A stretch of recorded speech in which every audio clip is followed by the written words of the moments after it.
Hello. What is up, guys? It is Saturday, which means we are building yet another character in Wrath of the Righteous. Today, we're going to be building Gollum. Unfortunately, wait, why is it not showing up? Oh, because I have the wrong game. There we go. Now I can say this. As you can see, unfortunately, I don't have a fucking portrait for Gollum.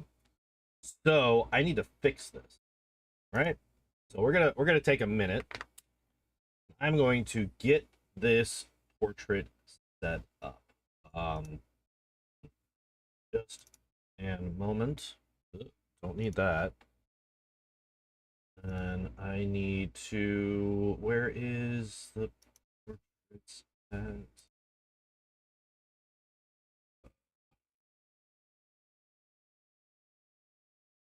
Where is the portraits at? Where is the portrait folder?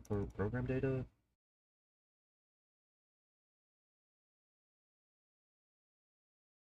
No. It's not program data. It would be users, me, app data, local low, Owlcat Games, Wrath the Righteous, portraits. Hey, we figured it out.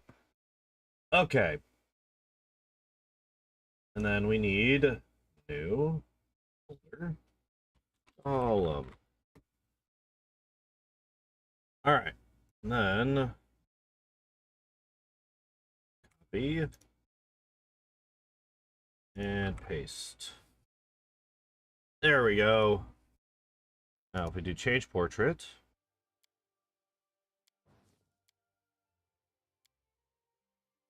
it's not showing up. Why is it not showing up? Let's go back and then next. No, still nothing. All right, let's restart the game.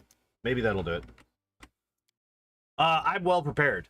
I'm well prepared for the day. I know exactly what I'm doing, and I'm not making any mistakes whatsoever.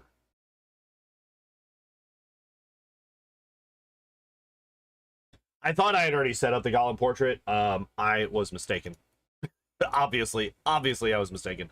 I'm not exactly thrilled with the portrait that I have, partially because it's not even from the Lord of the Rings trilogy. It's actually from the Hobbit trilogy, but also partly because I don't have the two, because like I normally have the please, there he is. Yeah, see, it's just this is when he and Bilbo are doing the riddles. So it is not a Lord of the Rings Gollum picture, but I will do that later. We will get that done later. All right. So first question is, what race is he?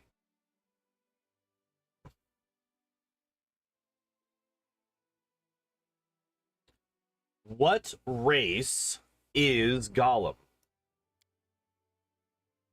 Do we make him a tiefling, maybe?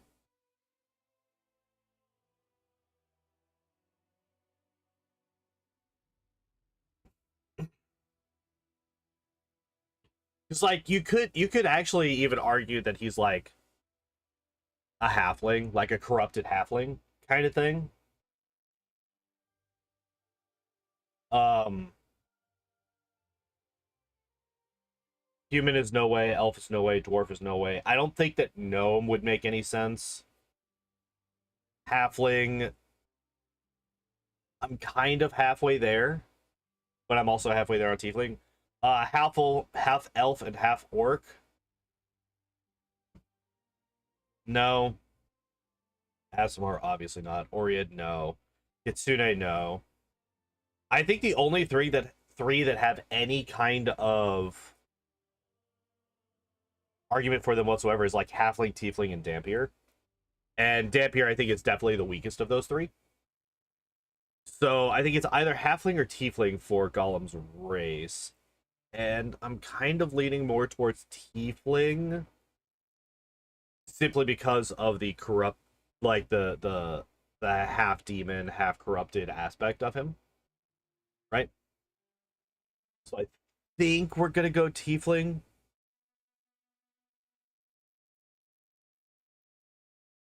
I think we're gonna go tiefling, but I could be convinced otherwise. If we do go tiefling, I think this what maybe invisibility. We might go hunger seed just because of the invisibility.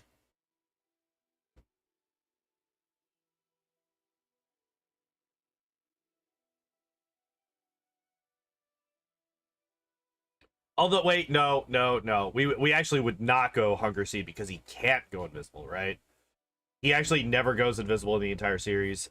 Even when he does get the ring at the end, he never actually puts it on.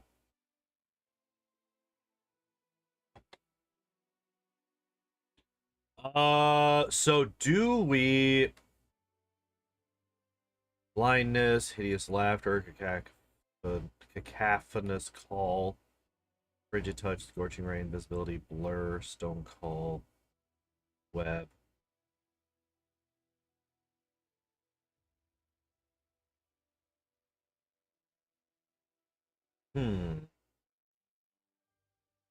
So none of the abilities really fit except for like kind of stone call because he does, and I say this specifically because, well, he does hit Sam in the head with a rock at one point.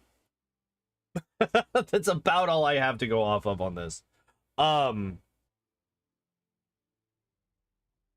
but like maybe we just don't worry about this as much. Well, let's take a look at what bonuses they give, right? So we got strength and charisma, -2 on intelligence. I would say that Gollum is pretty strong. Gollum is definitely pretty strong. He's a lot stronger than he looks. Um, Finally be Act 2 of Baldur's Gate 3. Hell yeah! Congrats. You got farther than I ever did. I never even got past Act 1 in that game. But yeah, hell yeah. I'm glad you're playing through it. I'm glad you're enjoying it. Con and charisma, Dex and charisma, Dex and intelligence. Gollum is anything but charismatic. Okay, so here's the thing though. Did you not enjoy BG3? It's so here's the thing with me. I had an overwhelming sense of non-progression. Playing through that game. I just felt like I wasn't going anywhere in Baldur's Gate 3. And that kind of killed my interest in continuing to play. Um I think part of that is just because I'm less a fan of like huge, expansive video games these days.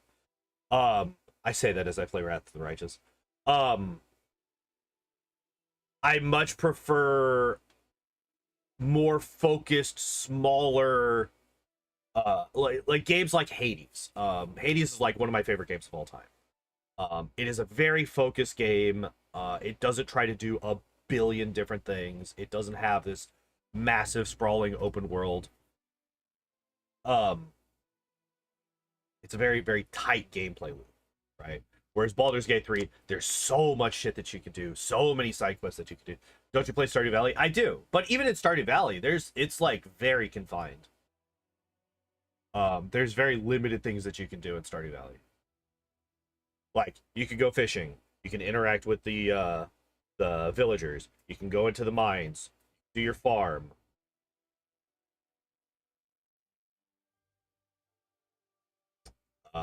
I guess you could go to the island, the bird island, and deal with the bird island. But there's like not that many things to do. Now, what you do on any given day is a pretty big choice because you can't do everything in any given day. But you can romance people. But like the thing is with romancing people is like two dialogue options and an item. Um that That's like basically the only difference between that and then just becoming friends with everybody, which is one of the things that you tend to do in the game. Um, but yeah.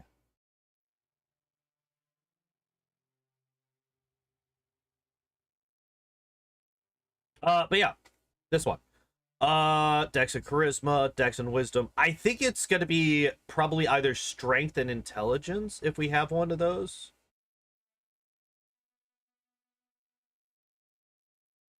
Dex and intelligence isn't bad. Actually, this kind of like fits him really well, doesn't it? Because here's the thing. Gollum is actually like he's manipulative and he's not bad at it. Like he's a manipulative little shit and he's not bad at being a manipulative little shit. He just focuses basically all of his manipulation on Frodo specifically. He doesn't really give a shit about any of the other people because they don't have the ring. They can't help him get the things that he wants. And so he doesn't make as much of an effort to keep the mask up around those people. But even then, he'll lie, he'll cheat, he'll do whatever he can to do it. So I think that this actually fits him quite well.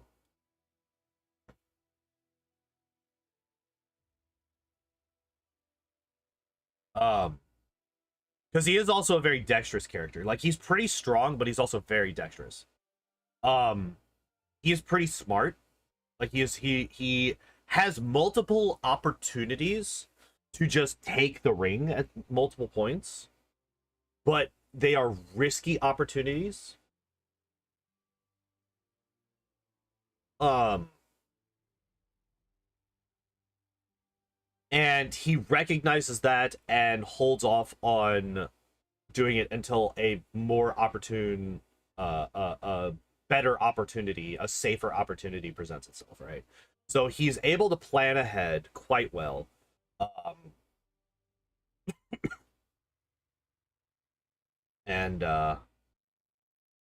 So I think a bonus to intelligence, I think a bonus to dex. I think a penalty to charisma while also getting a bonus to persuasion, specifically when used to bluff, and a bonus to stealth are all really fitting for Gollum. So I think that this is gonna be like really hard to beat. A Kitsune, we roleplay that one version of Smeagol and the other is Gollum. The problem with that is just like the specific aspect of it being a fox person.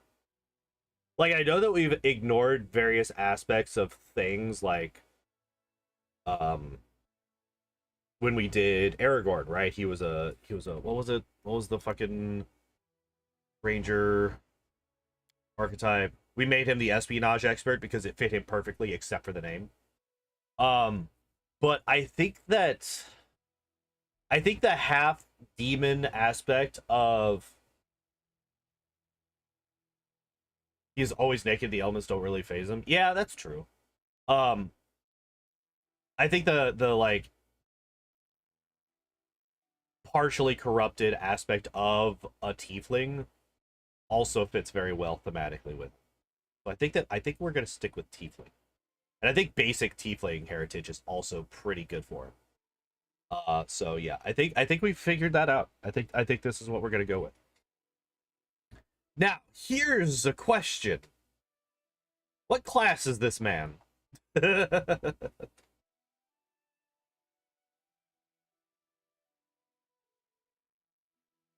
What class is this man?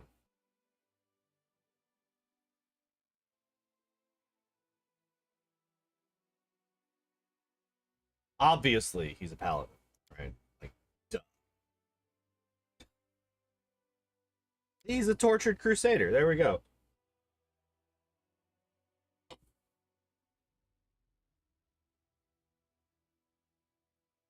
To make him a tiefling, you need to get someone that could constantly make him small for roleplay purposes. Must be someone who can bite. Yeah, this is true. He will definitely be a biter. Uh, okay. Here's another question. What is his mythic class? Is he just going to be another legend?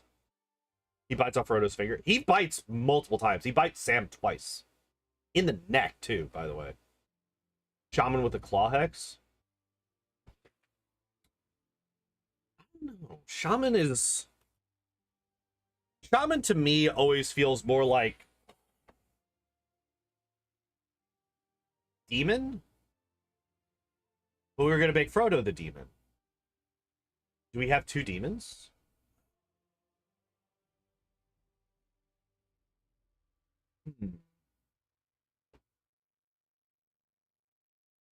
What if we make him a swarm?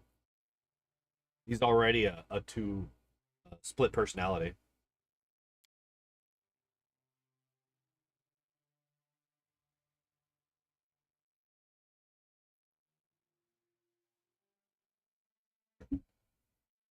Devil, perhaps?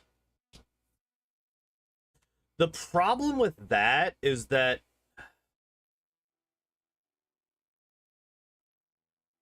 he makes the deal with Frodo, but he does break it in the end, which is not something that devils will do, right? Like, their whole thing is that they do keep their deals, but maybe. I actually don't know basically anything at all about the devil path. Let's look that up. WOTR devil mythic. All right, I'm gonna bring this over here, and we're gonna do this.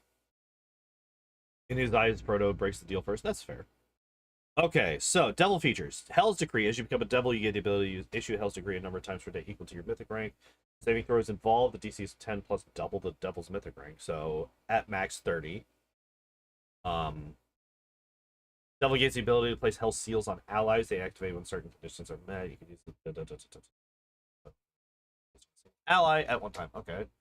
Use the authority of Hell to shape mythic powers into other forms. 3 times per day, you can gain the ability to use Angel's Sword ability with 1 improvement, or Demonic Rage with an aspect for the next 10 minutes. You also retain some aspects of the mythic path you had before becoming a devil. Aeon, you lose all enforcing gazes. Summons any benefits from Mythic Rank 8, replaced with Devil Mythic Rank 8, but retain anything else. Aeon's Bane, pre-rank 8 immunities, and annual. Lose your pet, summons any benefits from Mythic Rank 8, replaced by, yeah. Songs, retain a pre-rank 8 superpowers and any learned spells. Oh, the Azada superpowers are pretty fucking strong, but I'm not going to make him an Azada. There's no way. Well, there's no way that he's an Aeon either, right? Like, that, neither of those fit him whatsoever.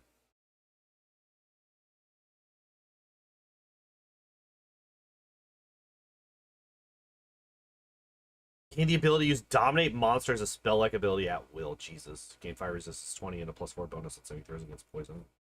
Gain the ability to use Overwhelming Presence and Power Word Kill as spell-like abilities at will. Jesus.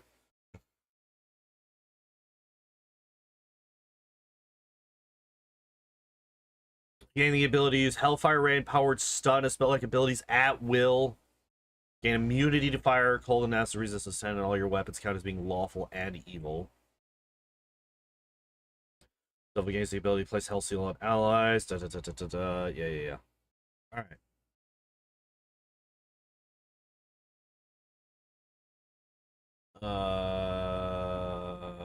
Why are these just like basic? Okay, here's some of the decrees. Okay. You grant one ally the ability to mark an enemy as the target up for the hunt. Use control of this ally immediately if they try to attack the prey, gaining a bonus to attack a damage roll equal to your mythic rank. This effect lasts till the end of combat or until the target is dead. Okay. One ally goes into battle madness. To the end of combat, the ally attacks enemies indiscriminately, but gains a number of temporary hit points equal to 10 times your mythic rank. Jesus. Additionally, each time this ally kills the target, they gain DR5 evil +2 bonus CMD and saving throws against movement. Blah blah blah blah blah blah blah.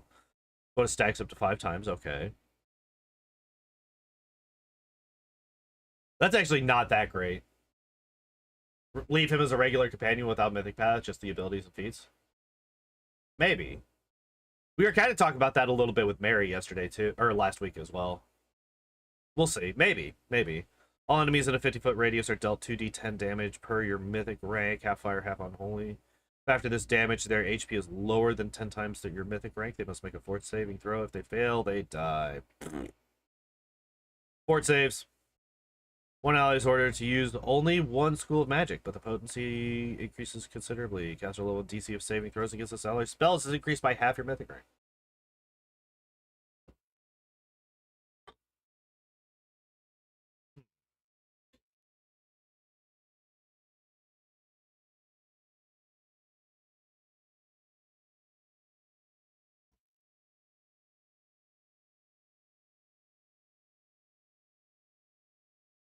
What if we make him a gold dragon?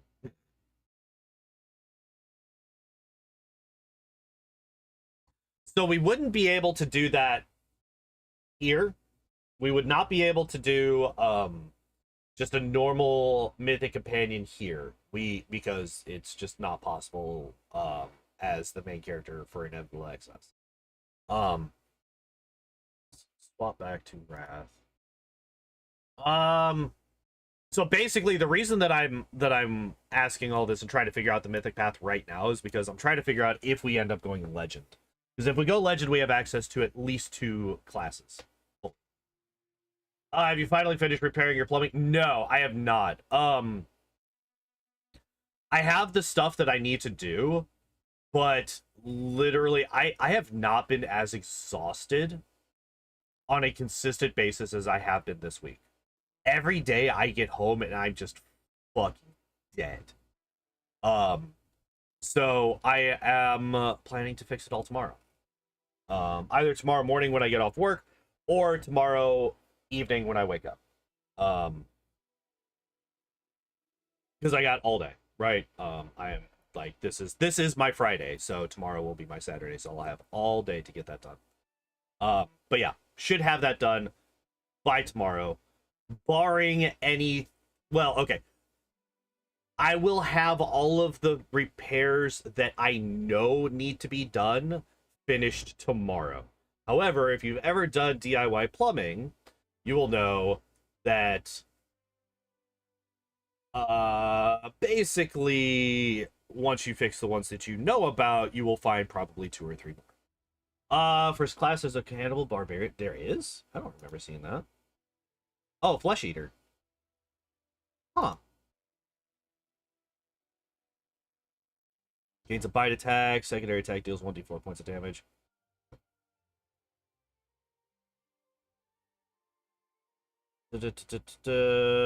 Flesh Eater has the Animal Fury Rage power. Her bite attack damage goes up by 1 step. 2d6 at 17th level. Interesting. Well, here, let's do this. Let's take a look at what we get.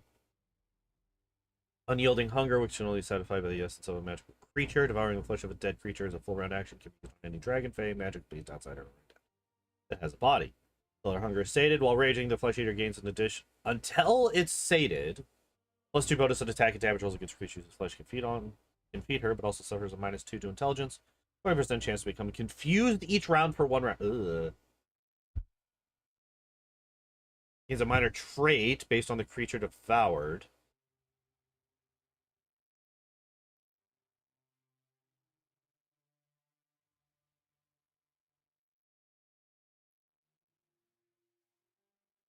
Oh, you fuck. That's not helpful.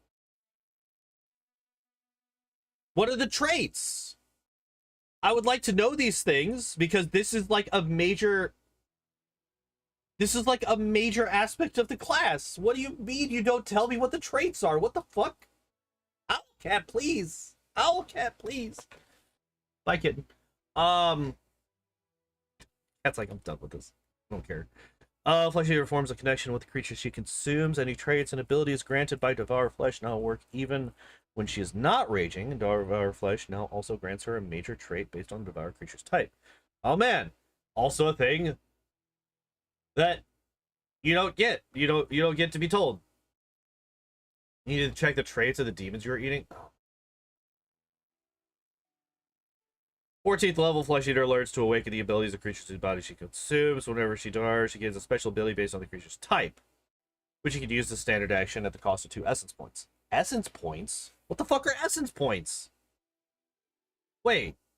Is this the thing that I just didn't notice?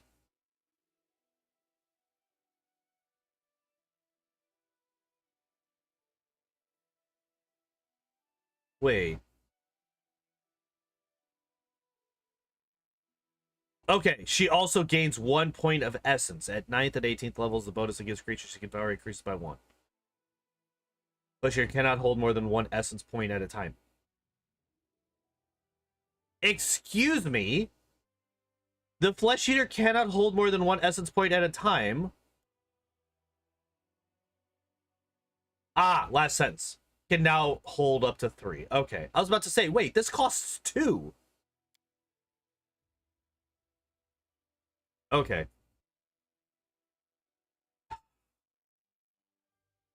Here, let me actually see Flesh Eater Barbarian traits.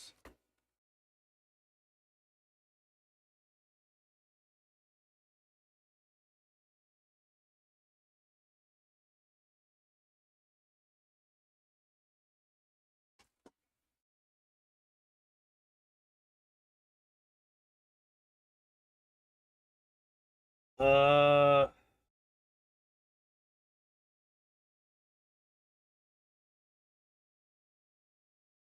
Alright, well, that's not helpful. Yep, I'm kidding. Alright, so what are these? Unbound Rage. At 11th level, a Flesh Eater grows larger when entering Rage, as long as a creature whose flesh you recently devoured was at least 1 size category larger than her beast size.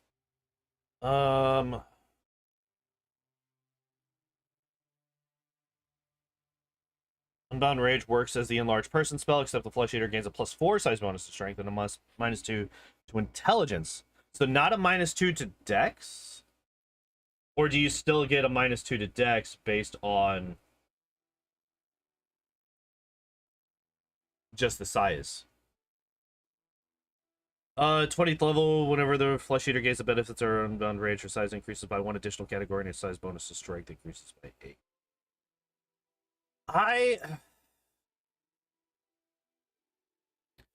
I'm not entirely sure if I like the fact that this naturally grows in size.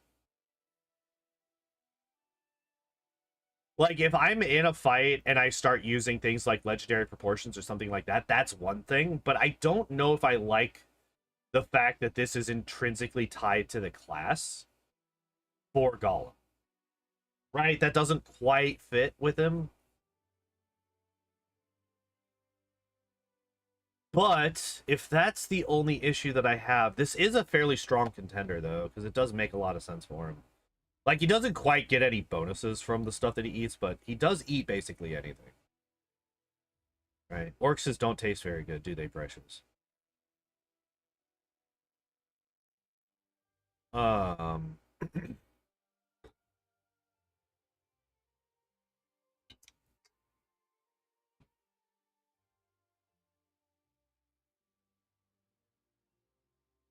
Hey, Philemon, what's up? Now, I do think that he should have...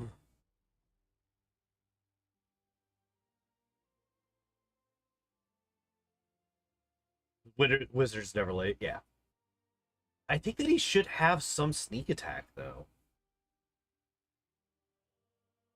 Because he sneak attacks a lot. Like, he's constantly sneaking around. He's constantly trying to fucking, like, just ambush people. Like, Gollum is actually kind of shit in just a straight-up fight. Like, he gets his ass handed to him by basically everybody that he fights. Although he does take on both Sam and Frodo at the beginning of Two Towers.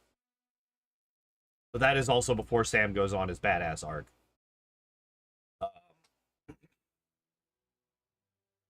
So I do think that he should get some kind of sneak attack.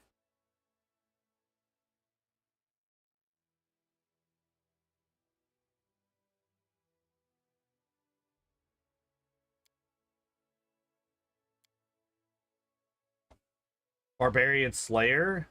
If we go Legend for sure.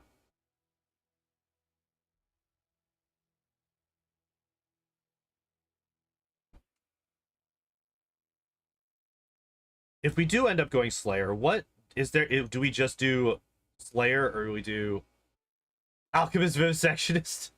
I don't think he's quite smart enough to be an alchemist, unfortunately. Although being able to have all the spells that alchemist has would be pretty friggin' nice. Slayer is just really fucking good, guys. Slayer is just really good.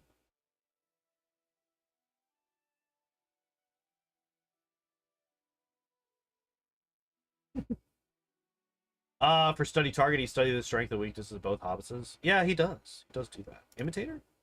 Oh no. Deliverer, Bloodseeker? No. Arcane Enforcer doesn't make any sense. Executioner doesn't really make any sense. Spawn Slayer, Stygian Slayer, Vanguard. None of those actually make any sense. So if we do go Slayer, it would just be basic bitch Slayer. Now, let's not throw this out of hand. The sexual skills are not related to healing, but rather to experimentation and knowledge. Nah, I don't think so. Like, I love Vivisectionist. It's one of my favorite archetypes. It's just like, fucking Alchemist with Sneak Attack is just so goddamn strong. Before he changed into Gollum, he was a hobbit. You don't need to go Legend to multiclass. That's true, but if we multiclass out of the Flesh Eater Barbarian, we do lose out on this, which is like an insanely strong thing. Which kind of really sucks. And I think for Slayer, you have to go... The Slayer doesn't get it at level... Yeah, you have to go all the way to 3. So we would be losing 7 levels of this Barbarian. Which means we would be max out at 17. Which still gets us Tireless Rage. That's true. But we do also lose out on 4 of the... so we would have 1, 2, 3... We would only have 4 Rage Powers as well. We actually do lose out on quite a bit. Hobbit's not so stupid. I mean, like, even... I mean, you don't really get to see a whole lot of Smeagol before he gets corrupted by the ring. Like, the only thing that you see of him is that he immediately falls to the ring.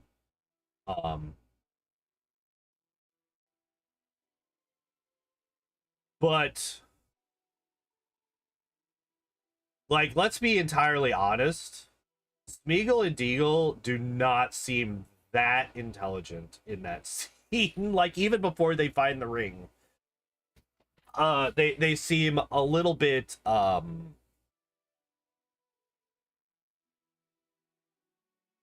just say a little bit room temperature IQ between the two of them.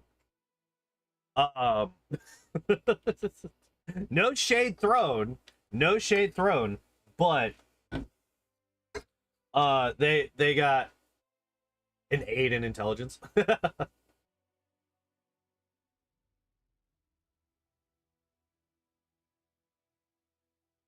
I do think that I would say that he's more intelligent now than he was back then. But he's not that smart. He's more cunning than he is intelligent. If that distinction makes any sense to you guys. I think we could just do this. We could just do the Flesh Eater. I mean, fuck, who knows? Maybe one of the traits that we get can be a sneak attack. I don't know. I legitimately don't know. Is there like a fishing? There isn't, right? There's no like fisher. We could just do Hermit. Right?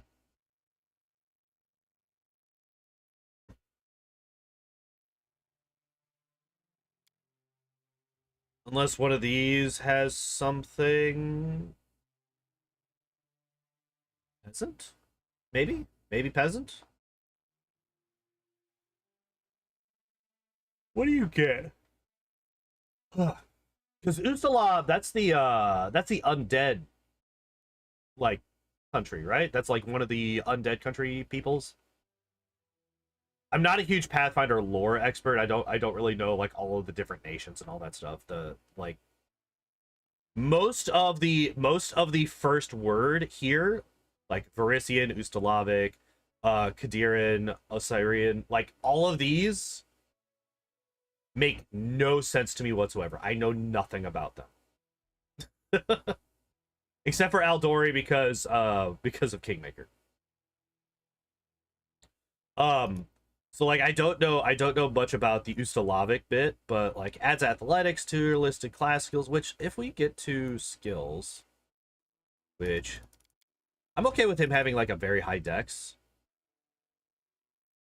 Definitely the undead country, but aren't there two? Right? Weren't there two undead countries that were like warring that like really really did not like each other?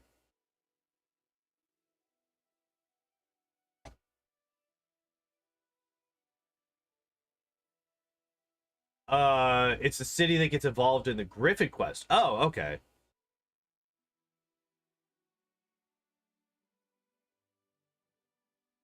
Because yeah, wasn't there the undead country and then there was also the vampire country? Because they show up as like advisors or people that you have to deal with in this game at one point. I think that might be Lich specific, but I can't remember. It's been a hot minute since I've done that. Constitution, he takes a beating, so I'm okay with us boosting up his con quite a bit. Um I think intelligence, I think we could actually dump wisdom down to 7 because he like here's the thing, this man immediately falls to the ring. Like instantly. So we have to have a low wisdom save because of that. Um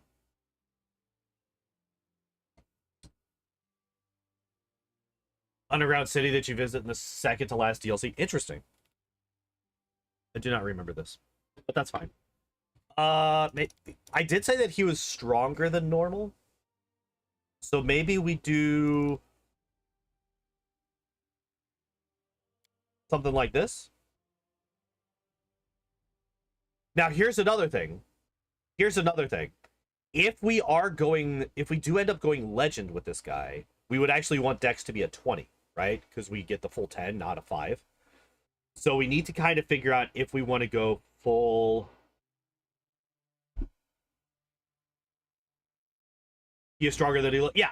Yeah, that's kind of why I wanted to go up to 14 strength, is because he is stronger than he looks. And also this is going to help if we do combat maneuvers, which I do think that we should do combat maneuvers with this guy.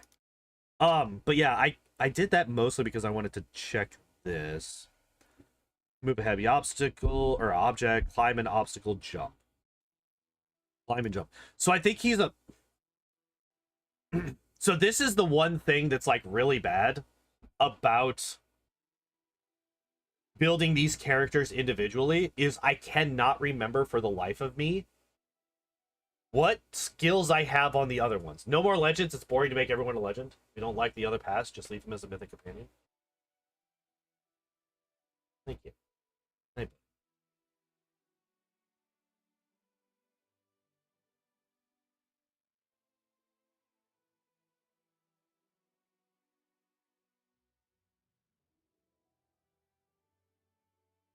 But like, is it less boring to have him as a mythic companion than a legend? Because like, legend there is. Thank you. This is my buddy Johnny Cat. He's a good boy. Um, like legend itself is boring. Yes, it doesn't really do anything, but the build variety that it allows by just giving you an extra 20 levels is like. I mean, like we were able to build like an actually like pretty fucking cool build around Mary of all characters last week because we went legend with um one that I am now like kind of excited to use, whereas before we started yesterday, or yeah, I keep saying yesterday, before we started with that build last week, I was like, I don't even know what we do with this guy.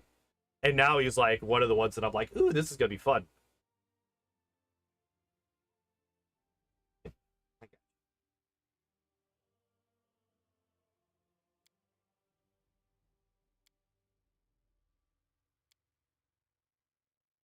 Man, we're kind of fighting uphill on this guy's class skills, aren't we? I do also believe that Gabriel is new. Welcome in.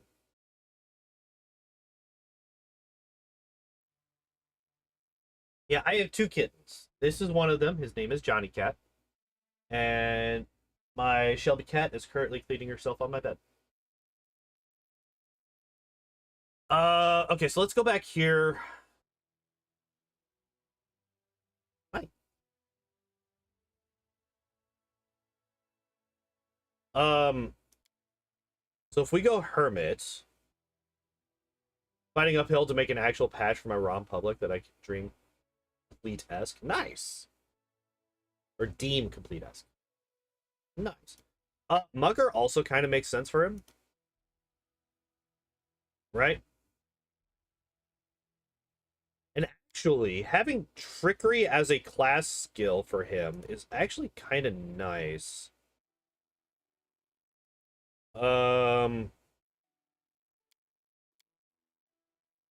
If we do this, I kind of wish that well, okay, where's one that has stealth, right?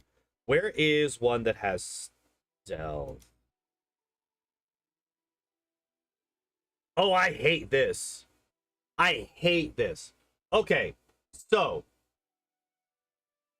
if you look at here, right? If you look at this, possible selections: Hunter, then Hermit, then Nomad.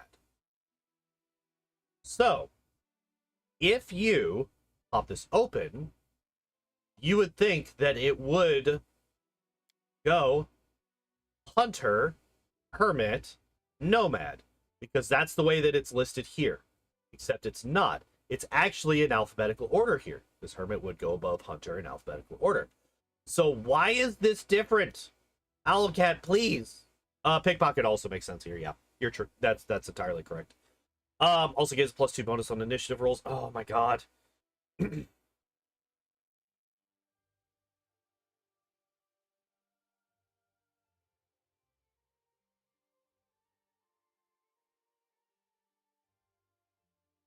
I'm using it. We're doing it. We're doing it. Pickpocket's objectively the best one, like just forever and always.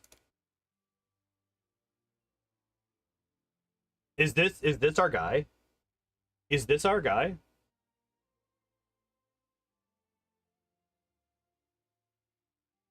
Mobility, trickery, stealth, persuasion. Are those the four that we get?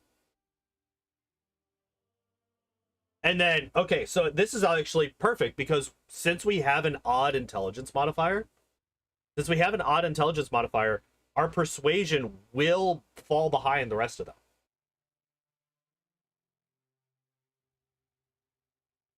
If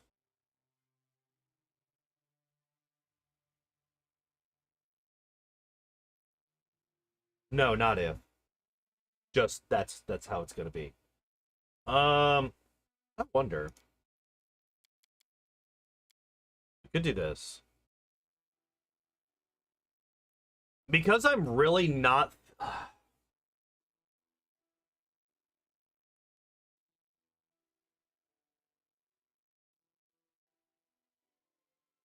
they're so big.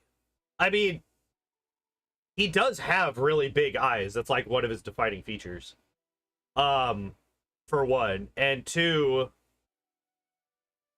he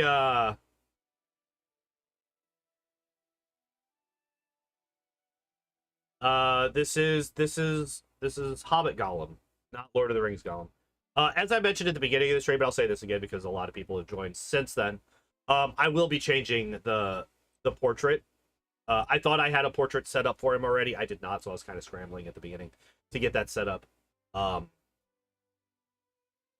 a handsome pal, right? I like that we have our persuasion is so bad because of our really shitty charisma that with a +4 at level 1 we only get to +1. Just starting this game so different from Kingmaker. Yeah, this game. Okay, this is what I always say about Wrath versus Kingmaker. Wrath is an objectively better video game in basically every sense. In basically every single possible way, Wrath is a better game than Kingmaker. However, Kingmaker is a better speedrun. That's why I run Kingmaker and not Wrath. All right. I think this is fine because I do think that we are going to end up going legend with him. Although Devil actually does make sense. If we go Devil, then we go to 19 decks and we boost Charisma up to 7 again.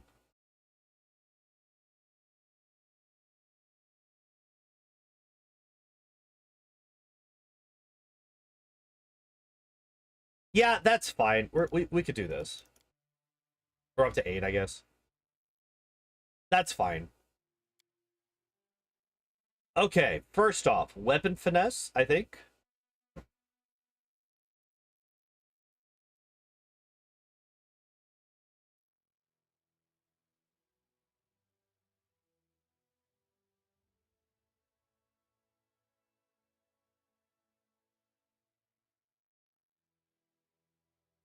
So what does Dirty Trick actually do? Let me actually figure this out real quick because I would love to know.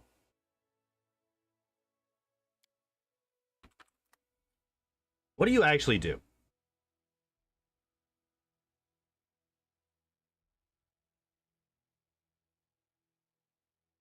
Blinded, entangled, or sickened. So I think what we do. What does Dirty Trick Mythic do? What is equal to half your Mythic rank on checks to attempt a Dirty Trick into your CMD when opponent. Okay. I think that we just try to entangle. Improve unarmed so they dex people in the jaw? Maybe.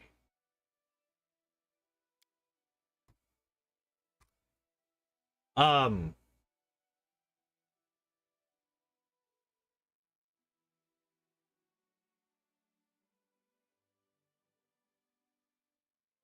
Yeah, he does actually have a positive strength modifier, so not going Weapon Finesse immediately isn't the biggest of problems.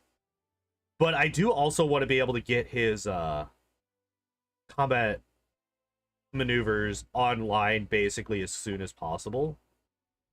So maybe we go Combat Expertise turn 1. And then turn 3, we go Dirty Trick. Like, maybe we go fucking flat out. We just, like, sprint to Dirty Trick. Maybe? I'm kind of okay with that.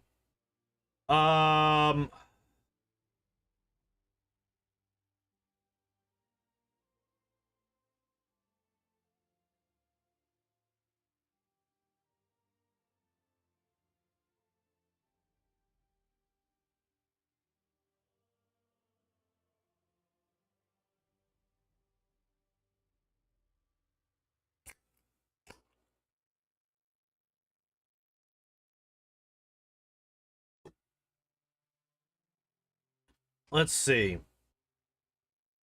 Do we bother with... Like, Lamage 2 doesn't make any sense, right? Corona, no. Norgorber, Thievery, and Assassination? Maybe? We gonna see Demon? Frodo is Demon. Frodo is Demon for sure. Um...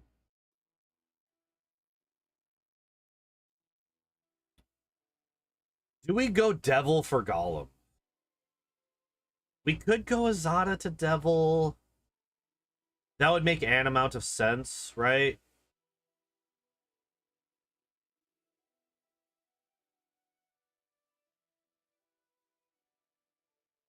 Norgorber is good. Yeah, I'm kind of thinking about this because Thievery and Assassination, those are both things that Gollum is perfectly fine with. As well as a Keeper of Secrets. He wants to keep the ring secret from everybody, right? So yeah, I'm okay with him being a follower of Norgorber. That's fine. I mean, he is kind of chaotic evil, right? Like, let's be entirely honest. Gollum is not a good guy. He's not a good person. Um,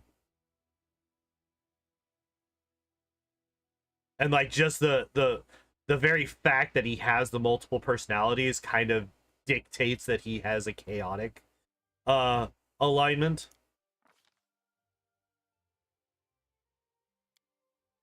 Or maybe neutral evil.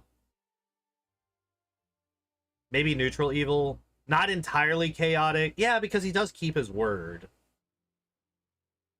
Swarm Golem? I actually thought about that. I actually did think about Swarm Golem. Okay, so that's another mythic path that I just don't know shit all about.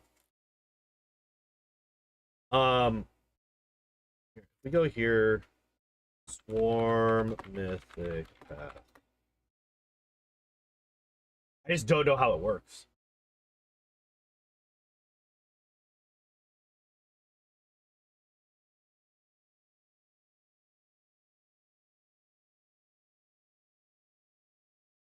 Damage increases by 2d8 for each point of your swarm size. If the target dies while under this effect, it's automatically devoured when the ability ends by activating swarm form ability. You're healed for the amount of damage. 1 hour and still at level 0. That's normal. Like, let's be entirely honest. That is normal for this. If that doesn't ruin the party, that shouldn't, because this isn't going to be the main party member. Like, this is not going to be the main character. We're just going to be adding... We're basically modding the game to force this, right? So...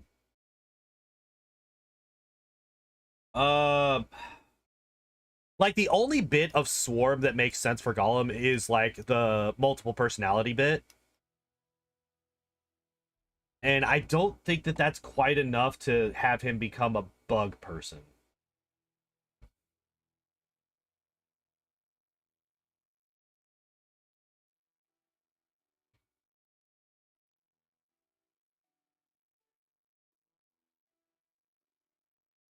Yeah, I don't think I don't think that we're gonna go Swarm. I wasn't entirely sure what we were gonna be doing, like what Swarm even did, because I've never actually thought about doing a Swarm run.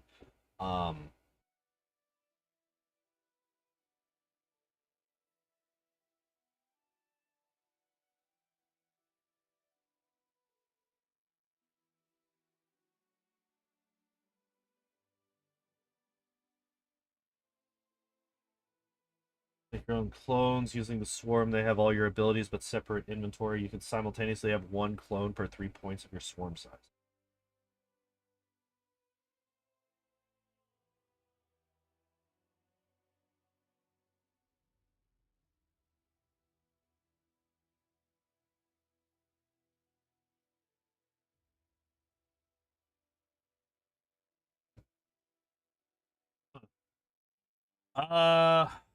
We do it my way. No. Get it off me. I think that we're going with Madman for Gollum because it's Gollum.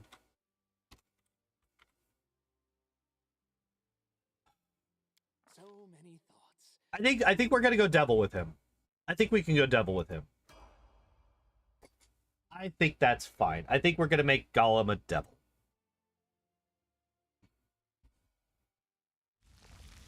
Because I mean that does kind of make I actually the more I'm thinking about it, the more I really like going Devil for Gollum, because it's a deal that's made with a creature that you know you shouldn't trust entirely, but he will hold up his end of the bargain as long as you hold up yours.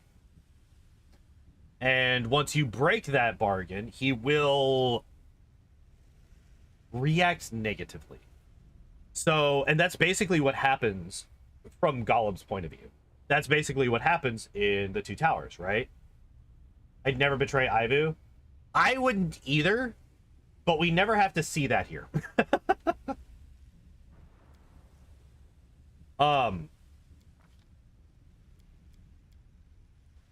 Yeah, so Persuasion is gonna fall off because we just don't have the things.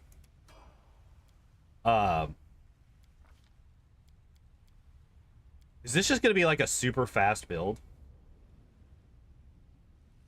Oh wait. Dirty Trick, right? We're sprinting to Dirty Trick. That's our goal here. We're probably gonna be using Dirty Trick Entangled every single time.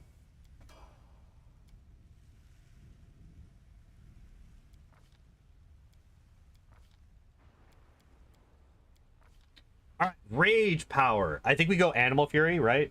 Immediately Animal Fury.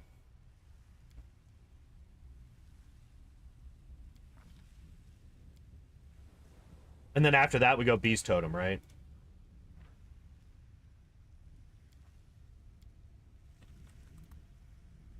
Because this is the one that gives us Pounce, yeah. So Animal Fury into Beast Totem.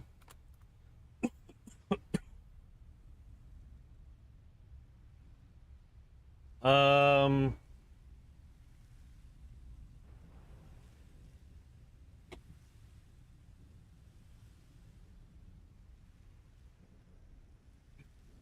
Flesh Eater Buzz Fury. Yeah, I saw that.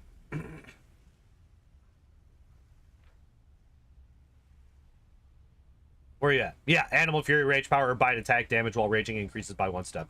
Yep.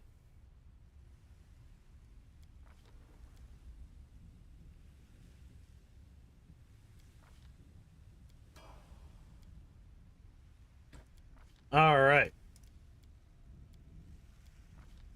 Another feat. Do we just get greater Dirty Trick right now? Or improved Dirty Trick, or whatever. What is it? Dirty Trick. Why? Ah, we need 6 BAB. Okay, that's fair. That's fair. That's fair. I think at this point we get Weapon Finesse.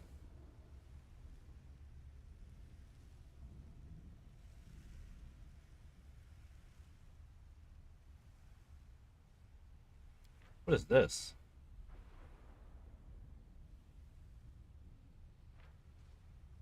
That seems very strong. What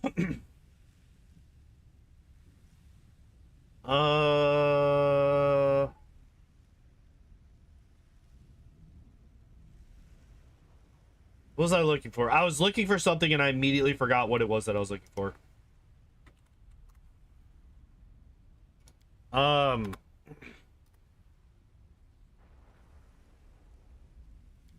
Fuck it. Weapon Finesse we're gonna take. We're gonna take Weapon Finesse. That's what we're doing here. Alright, and then Mythic rank.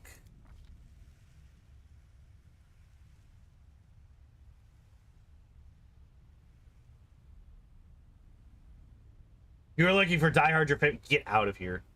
Never will I ever take that fucking feat.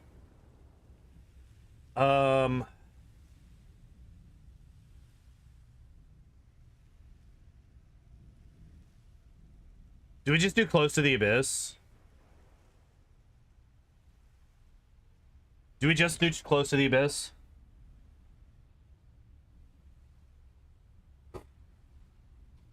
It's really strong since we're going for seemingly like an unarmed natural attack build.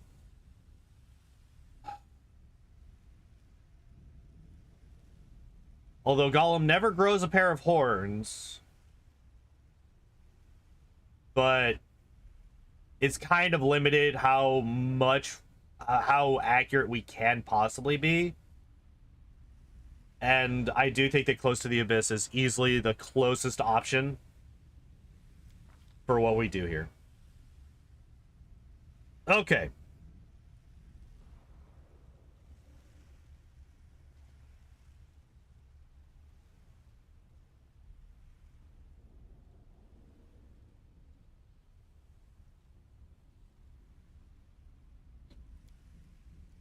Brutality Incarnate, right?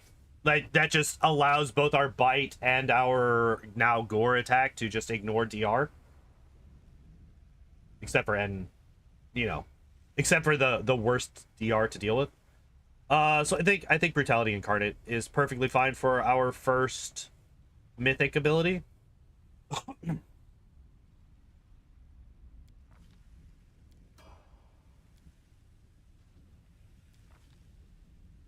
Wait. Oh, we could be Assassin.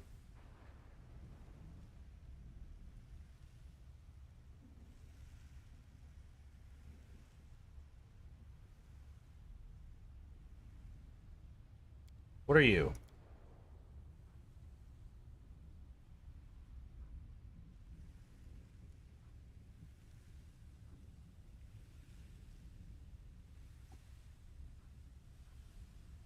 Can he dodge? Get the poison.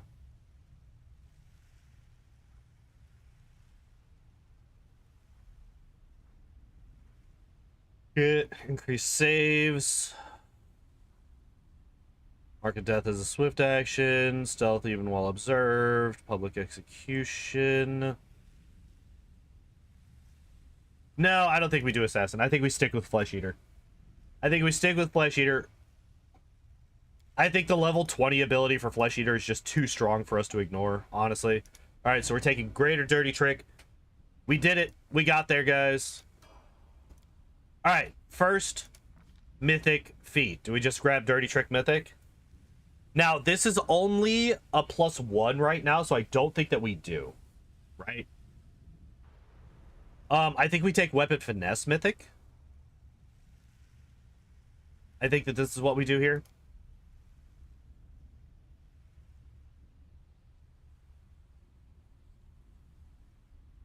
Getting that dex to damage, it's not as much of a difference as it would normally be in a dex-based build that I would make, because we actually do have a positive strength modifier as well. But I do think that this is fine. I think this is fine.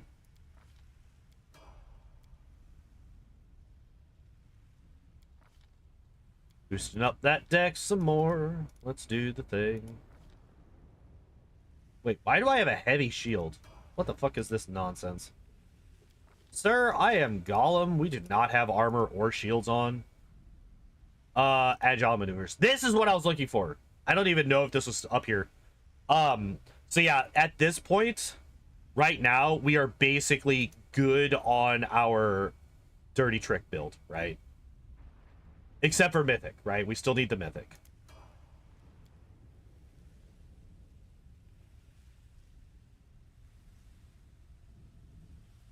All right, so we are going to go Azada first. I think that Azada is close. So this is basically Flesh Eater Fun? Yeah.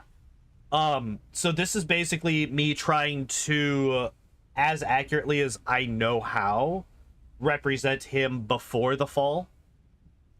Like what Gollum was, what Smeagol was, I should say, before he fell to the corruption of the ring. Basically his past. Yeah. Yeah.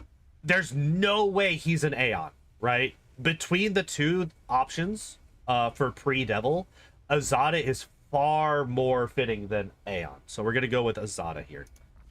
Also, I really like the Azada cheats. I really, really like the Azada superpowers. They can be very, very good.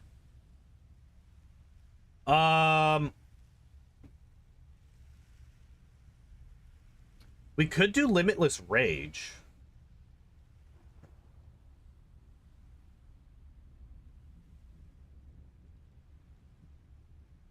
As much as I really love Rupture Restraints, the problem is that Gollum is shown to not be able to do this on multiple occasions, right? He is in...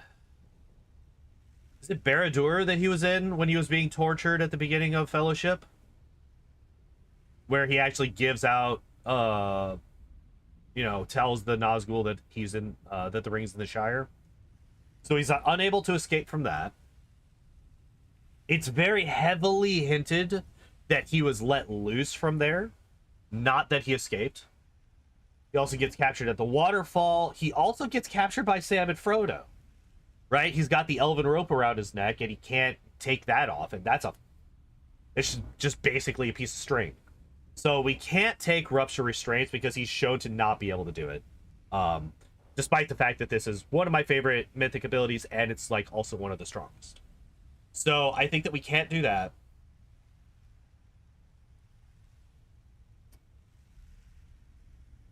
Okay, so here's the thing. Let me look up Azada spells real quick. Azada spells.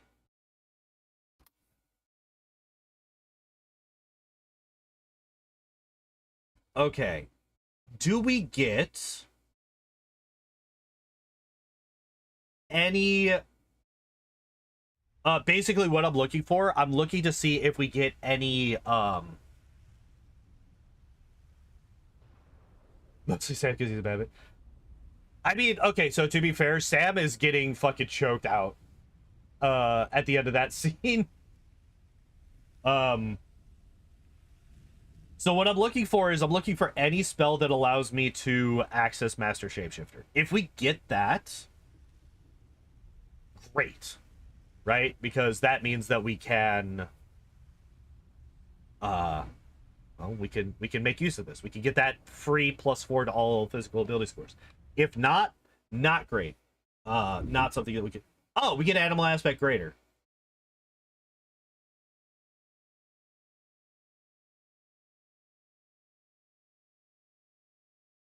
So yeah, we do. Okay, so Master Shapeshifter. That's just an easy one. I'm not actually seeing animal aspect, weirdly enough. But, you know, this is the Fextra Life WOTR wiki. Kitsune in its human form would also work. That's true, but we're not a Kitsune. We are Tifling.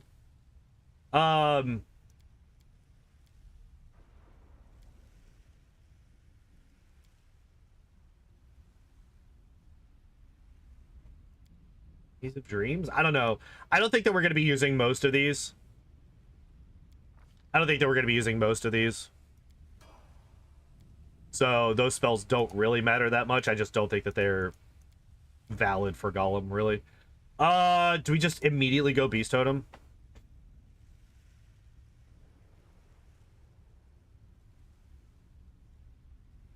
I think we just immediately go Beast Totem. This gets us our claw attacks. This is actually like almost like this is what, 4 attacks per round, right? Because we got our bite attack, we have our gore attack, and we have our claw attacks now. They're completely useless in the normal campaign. Yeah, that's true. It's basically only the I mean, animal aspect greater for what we're doing here, and also just actually what I should have done is I should have held off on only the mythic. Yeah, exactly. I should have actually held off on the wait, do we only get 4 mythic? No, we don't. We only get 4 before 17. That's right. We get 1 at 18 and 20. Okay. So we get 6 total rage powers. That's fine.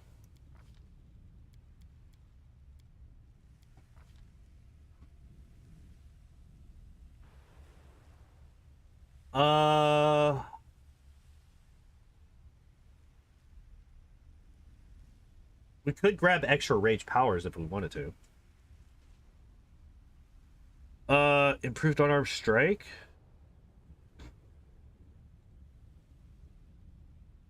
I mean, at this point, improved unarmed strike doesn't make any sense, right? Piranha strike, maybe?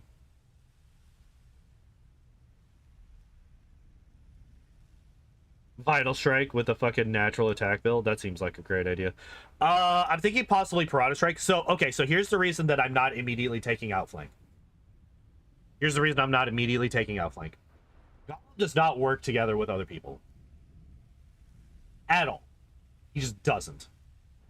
So it would make absolutely 0 sense whatsoever for Gollum to take Outflank. As much, like, this is kind of the same as Rupture Restraints. Rupture Restraints is really, really, really, really good. But we can't take it because it's Gollum. Outflank is really, really, really, really, really good. But we can't take it because it's Gollum. It is unfortunate, but it is what it is. What we can do we just take Piranha Strike here? I think we just take Piranha Strike here.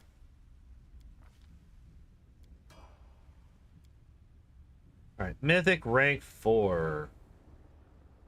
I think at this point we could grab Dirty Trick Mythic. Like, I don't think any of the rest of these are really that big of a deal.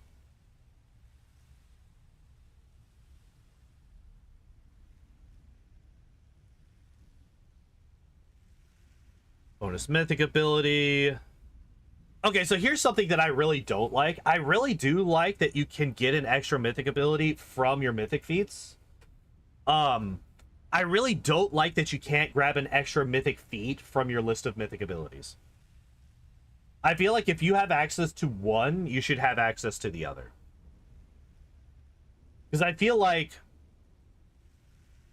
martial classes tend to not care as much about mythic abilities, and they are heavily invested in the mythic feats, and the opposite for the spellcasting classes, right? So I really, really think that they should have an extra mythic feat ability in the mythic ability list. And I'm actually like really surprised that has never been added in. Maybe they have a reason for it. I don't know, but I personally kind of hate it. I kind of hate it a lot. All right, so what do we do here?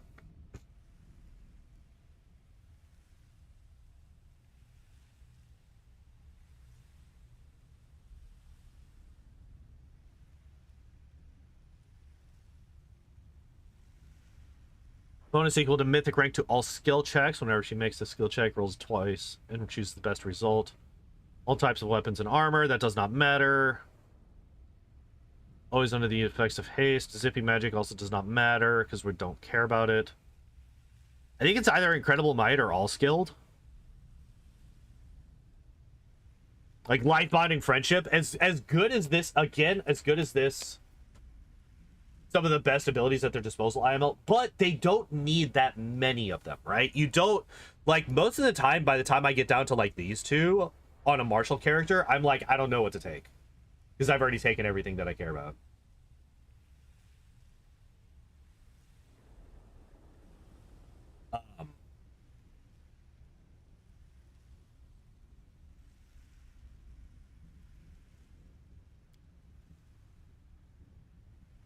Saving throw, yeah, that doesn't matter. Okay, fails a saving throw, one of the following actions happens at random. Okay, so here's the question. If you have weapon finesse, does this add your dex modifier instead of strength?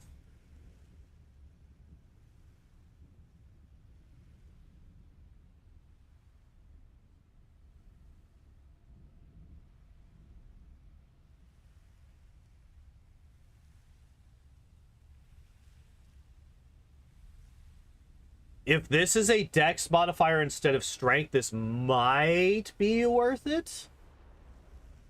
Actually, no, it's not. No, it's not. It's never going to be, right? Well, here's the thing. Fort saves are really, really bad to try and get over in this game. Like, the vast majority of enemies are going to have really high fort saves because they're fucking demons, and demons tend to have really high fort saves.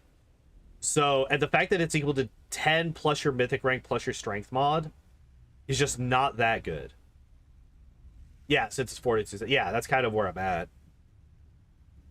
So what do we take? Like, I think all skilled is probably the best one for us here. Favorable magic. Like, we're not going to be casting any offensive magic on this guy.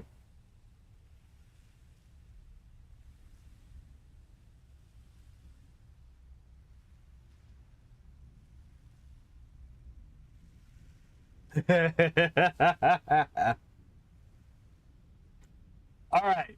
Azada's charisma, oops, inspires her allies so much that even when their hit points drop below 0, they will continue to fight, even though they are still considered excuse me, dead or unconscious. For all effects, they can be cured by breath of life or similar spells as per spell description. After the encounter or upon receiving a total number of attacks equal to Azada's charisma ability modifier shared among all allies, the allies in this state fall dead or unconscious. If all the Azada's allies die that way, she becomes fully drained and dies.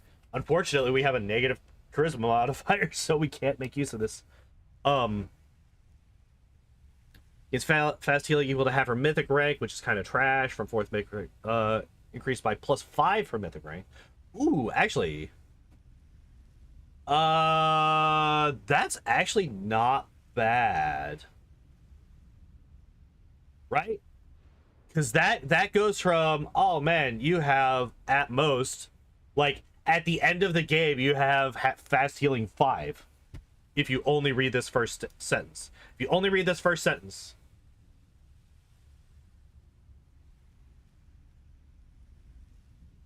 If you only read this first sentence. Azada gains fast healing equal to half her mythic rank. Oh no! When we're fighting the endgame boss, we have fast healing 5. But then, +5 per mythic rank. That's fast healing 55 at the end. That's kind of insane.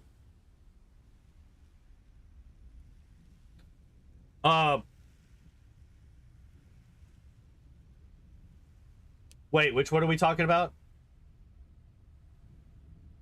I say it's worth it regardless. Bitches get some high SAC. Are you talking about Incredible Might? The problem with Incredible Might is that it's a morale bonus. And we're going to have access to things like heroism and greater heroism. So at rank 10, this barely beats out greater heroism. So this isn't that great, right? Because like right now we're mythic level 4, so we're level 9.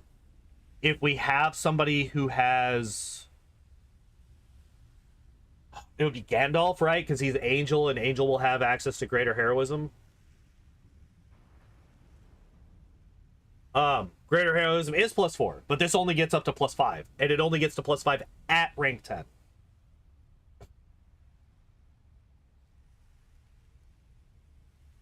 So this is actually going to be as weak. If we're looking at just the attack bonus, this is as weak or weaker. No, it can't. +1 per 2 mythic ranks. So it's half your mythic level, not your full mythic level.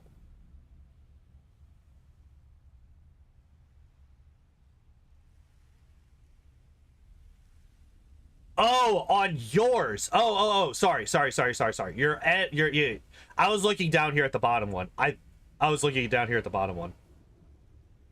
So this gives you an attack and damage roll. Okay. That does actually... Okay.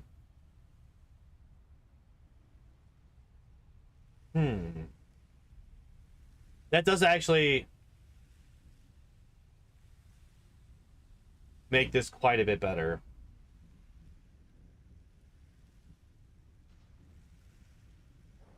Because right now we would have a +4, which is double what we would have otherwise, right? Because we're not going to have greater heroism yet. Well, maybe. Maybe Gandalf would have greater heroism at this point. I'm not entirely sure. But even if he does, Gandalf didn't have that many spell slots, so we can't use that on everybody. So yeah, I guess Incredible Might could actually be really good.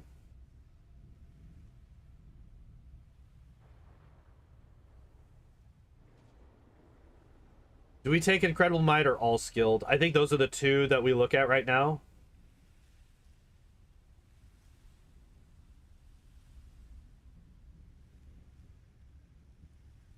I think All Skilled is like really, really good. Like getting infinite advantage. Like getting advantage on every skill check that this guy rolls forever. That's kind of busted. That's kind of insane. But I do think that like we're gonna have a lot of issue with, I think, I don't know. My Incredible Might. Combat. That's the thing that I'm worried about. You know, you remember when Gollum hypnotized people, right? That's a thing that he did. He did aid Frodo a few times. He saved Frodo's life a couple of times, so we could do that.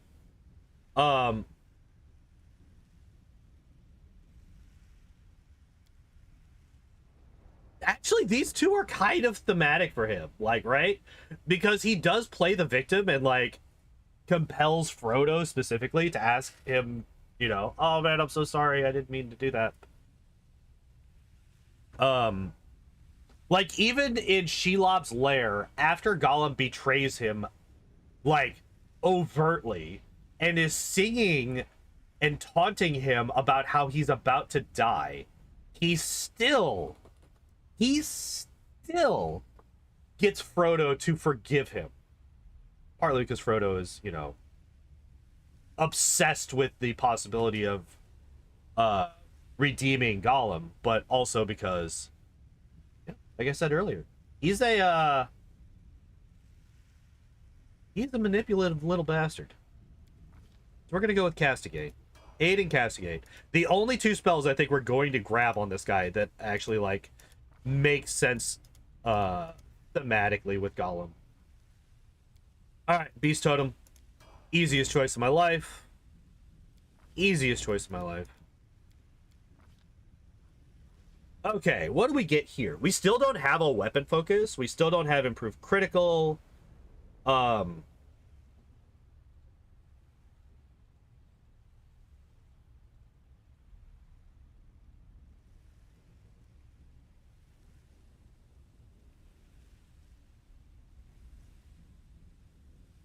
Not grabbing power attack. Do we just grab improved weapon focus bite? I think it's fine to get weapon focus bite, right? Like, that is our primary weapon. Dodge. That's another option. Dodge is another option, and it's one that I do want to grab. It is one that I do want to grab.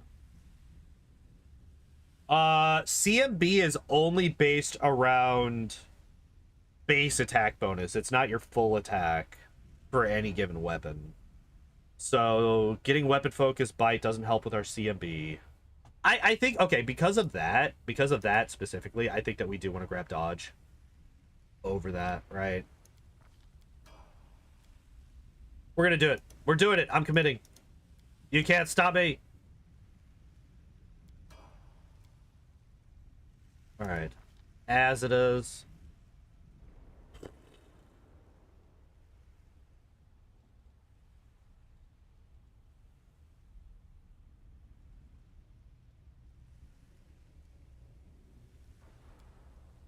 Do we grab Ever Ready? Right, because we're doing the whole entangling thing.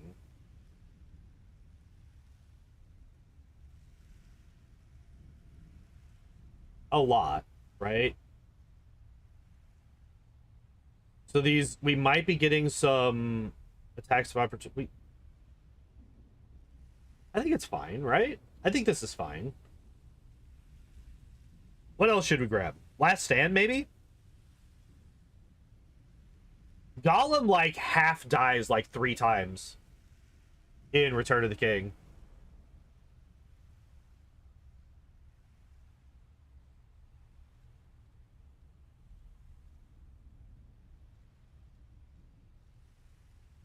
I think Last Stand is fine here.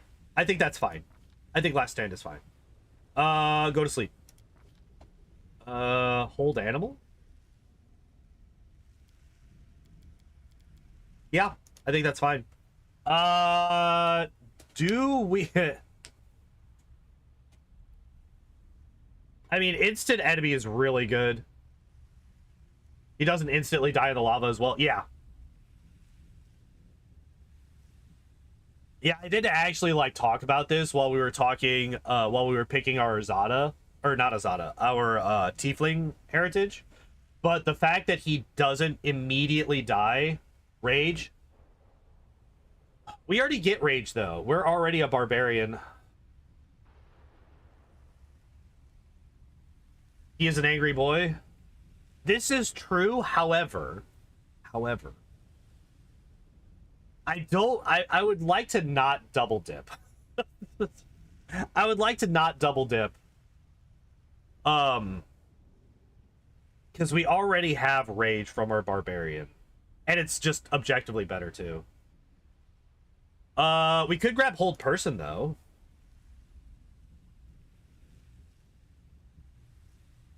Like, I don't think that Hold Person is going to be good. But it's at least slightly more useful than a redundant Rage spell.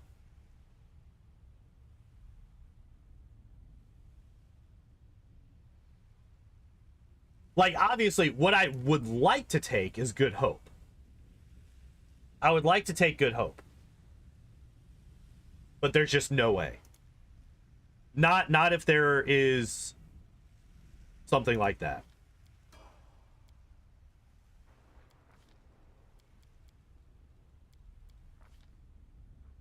All right, now we take weapon focus bite.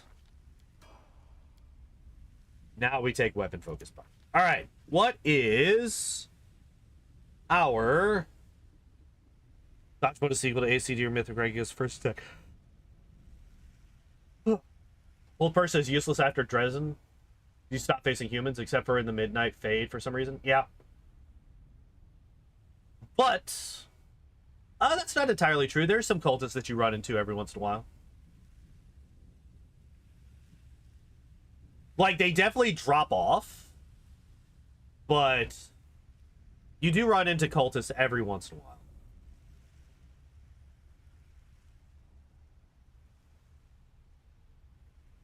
Dodge Mythic? I actually, like, really like Dodge Mythic.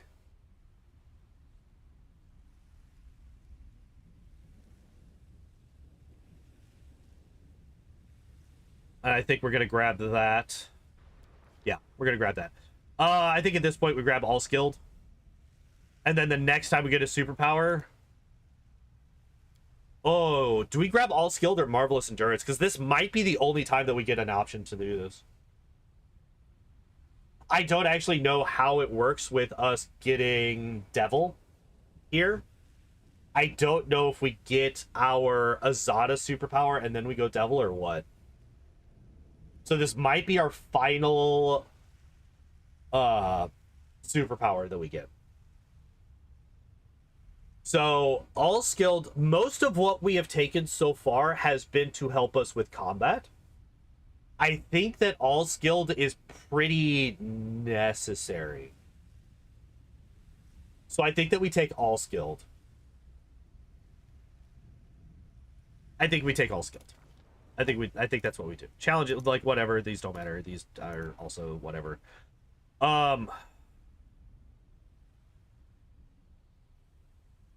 Litany of Eloquence. That fits Gollum to a T, right?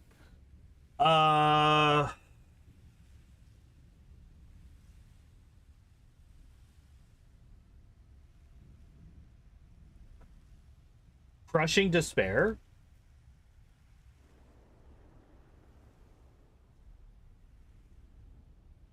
Devil is rank 7? That's impossible. Isn't it? Aren't they all rank 8? I thought they were all rank 8. Because rank 7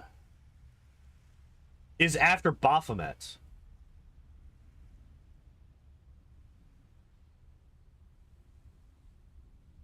Why would you become Devil after Baphomet?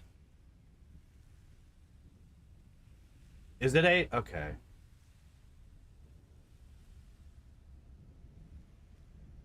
I mean, we'll see here in a moment, right? Animal Aspect Greater is 100% what we're doing here. And I'll take Freedom of Movement as well. Freedom of Movement makes total sense for him. Alright. Level 16. Bam, bam, bam. Rage Power. Oh, man, I wonder which Rage Power we're grabbing. Okay, so yeah, we still can't do this. More Rosetta's. What do we take here? Oh, we just got Pounce, right?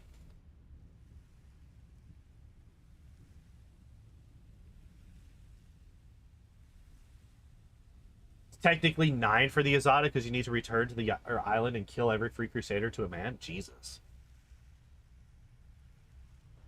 So Pounce plus Mythic Charge seems kind of busted, right? This seems a little bit broken. I have a feeling that this is kind of insane. Just throwing that out there. Is there anything that would be better? I don't think so. Like, you would have to try really hard to outdo Pounce Mythic Charge. Then Limitless Rage. Are you really, like, at this point in the game, are you worried about rage duration? Like, I'm not asking that, like, rhetorically. I actually don't know because I almost never play classes that have the rage mechanic. Like, I legitimately don't know the answer to this. You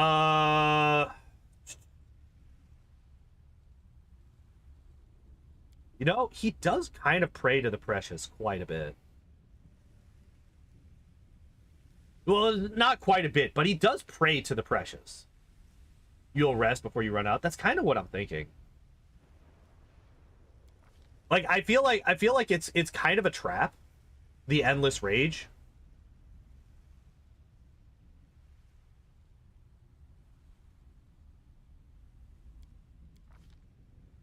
Okay, so I'm taking Shield of Dawn just to, like, as a mechanical thing. I don't think that it has much to do with the thematic element of Gollum. Prayer, I actually do think kind of makes sense for him, but yeah. We could grab Hold Monster at this point. Right? We could do that.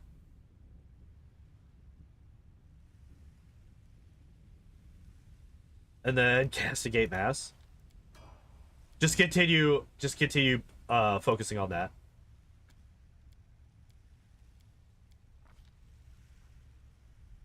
All right, do we grab Improved Critical Bite? I think we do grab Improved Critical Bite. Do we? Is there something else that's better? We have 1 feat left after this. We have to keep that in mind. We have 3 attacks of opportunity per round already, so I don't think that combat reflexes is necessary. I don't think that we're going to get access to more than that as it is. So I don't think combat reflexes is necessary. I think that'll just be overkill.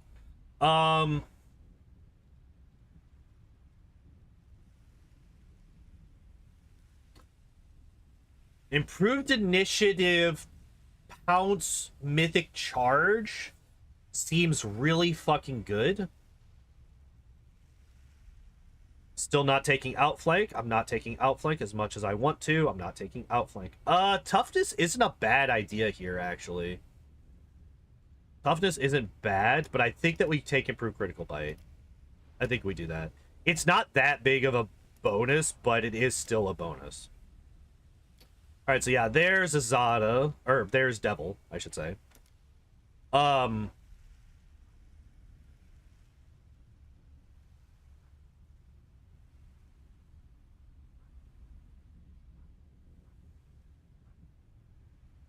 Yeah, it's not letting me take any mythic superpower, so that's unfortunate.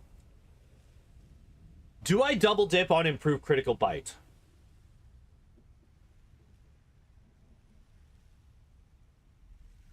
Do I think that that's worthwhile? I don't know. I don't think that it is.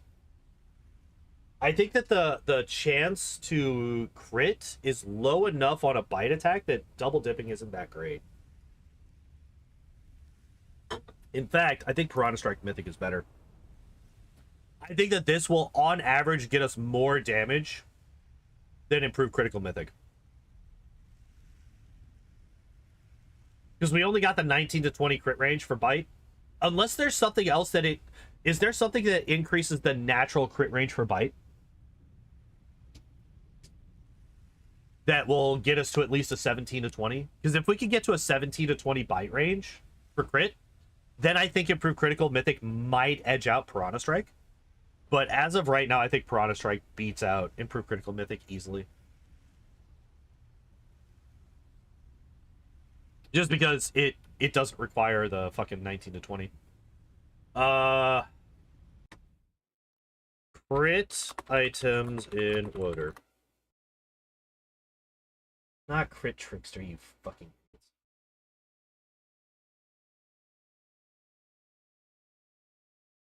Improved... Oh, fuck, that's right! We have access to those.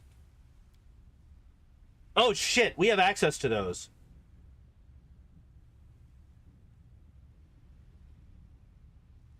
I completely fucking forgot.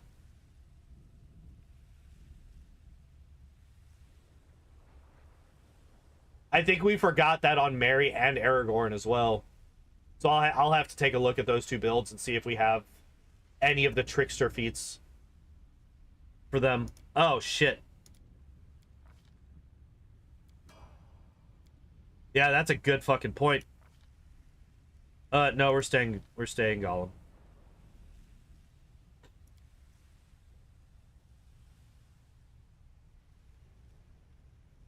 So you just don't have any other special choices in this, do you? As you take your... Wow, that actually kind of sucks a little bit. I'm actually not a huge fan of that. Wait, do we not have Ever Ready yet? Oh, shit, we never grabbed Ever Ready. Oh, God, I'm glad I noticed that. That would have been really shitty.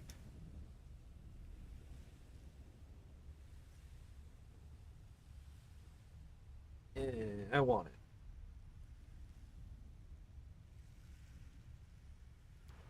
Okay, this time, actually... We actually did make use of every single mythic ability for this martial character. Huh.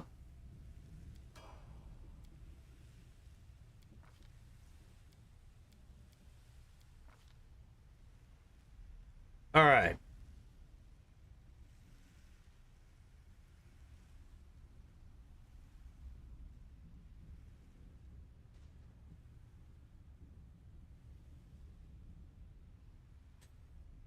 Once per rage, the barbarian rerolls the first failed will saving throw. It takes a better result. That's so strong. That's so strong, especially on a barbarian where you're going to be fucking up your own team if you hit them. Not quite as bad as it would be if this was like a rogue or something that did a shit ton of sneak attack damage. But even still, like, getting your barbarian confused is a really quick way to die.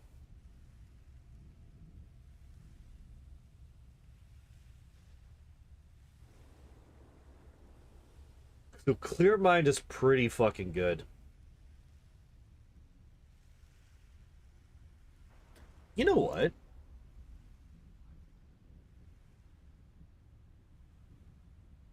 I think that... How's the build going? The build's going pretty good. I've made a couple of mistakes. Including the Trickster Meta Magic, completely normal spell. Probably.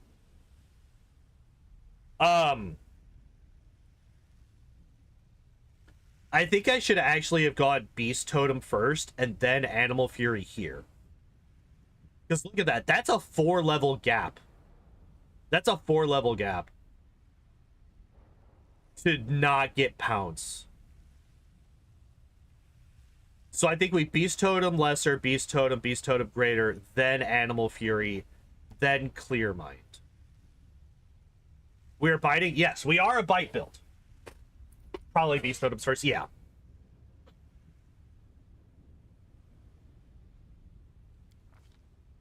Yeah, so that's a change that I'm gonna need to make.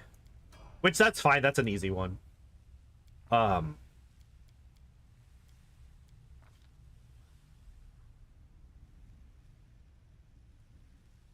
Okay, feats. What feats can we get rid of?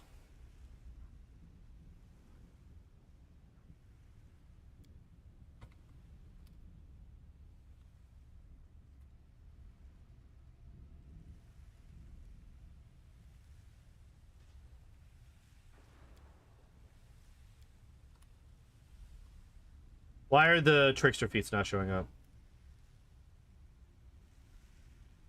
Alright. Let's... Level lock 2, can't remember the levels. We can look that up real quick, actually. Beast Totem requirements.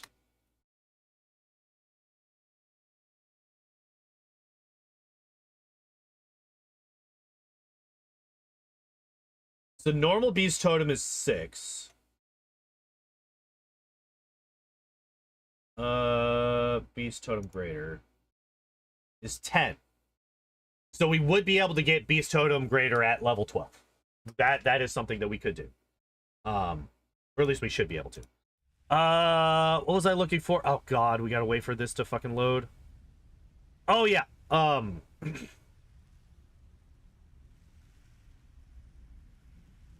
Where is the thing? Oh Jesus, this... It's fine. Everything's fine. The game will be fine. Ignore feat requirements. I think that's the one that we're looking for. Not for abilities.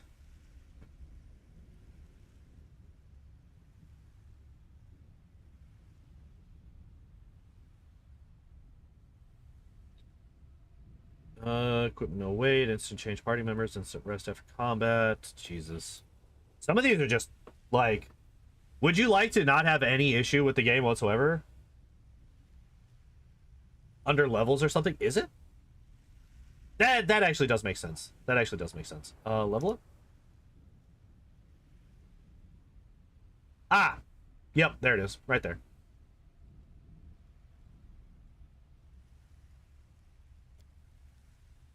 Okay, so let's go... Come back in.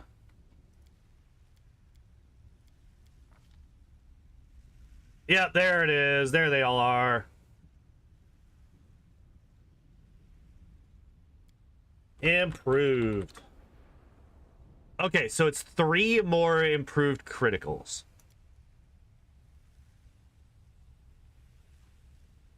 So dodge.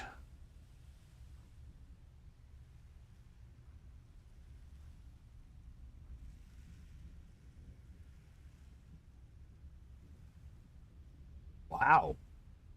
We might...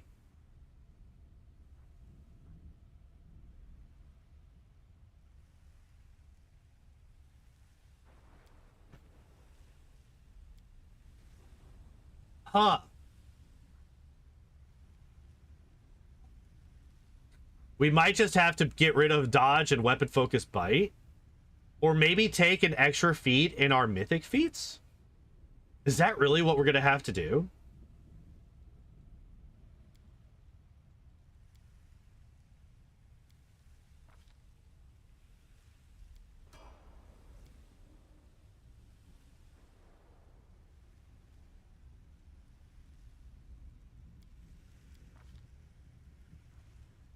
Oh, shit.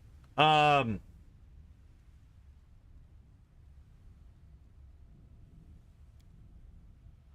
okay, so we already got improved critical bite. Mythic.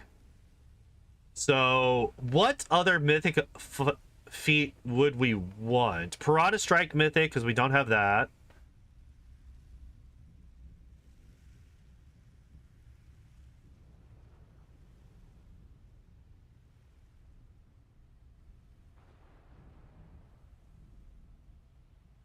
But with this, I think the improved here.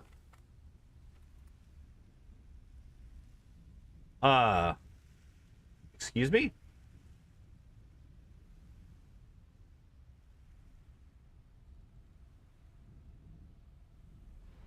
Excuse me? What? Why are these not here? Wait, I can't get the improved criticals from here. It's not letting me. They don't exist, apparently. At least not in the search. Where are you at? Jesus Christ, it goes forever.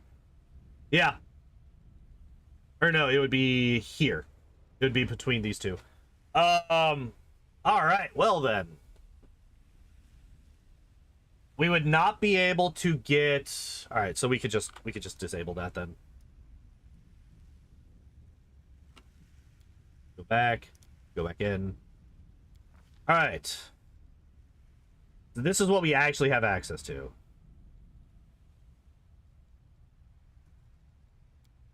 Now, we grab flawless attacks. Although we actually flawless attacks are trash for us, right? Piranha Strike Mythic is probably the strongest one that we have left. Unless we do go extra feat and we grab one of the feats that we would need to skip to be able to get the other 2 improved critical feats, right?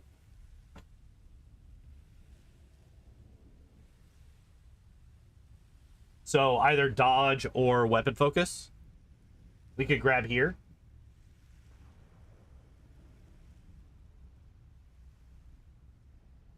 I think from this, I think what we take is we take Piranha Strike Mythic. I think this is the best thing for us. And then get our level 20 or level 20 stuff. Rage power. All right. Immune to shaken and frightened. That would be pretty good. Hey, baby. What's up, my Shelby kitten?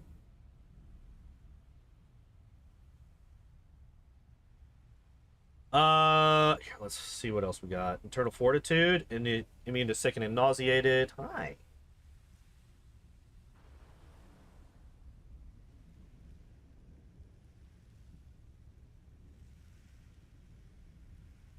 We don't have a stance power yet, actually. Do we finally get a stance power at level 20? Do we get reckless? Do we get reckless stance? I think we get reckless stance.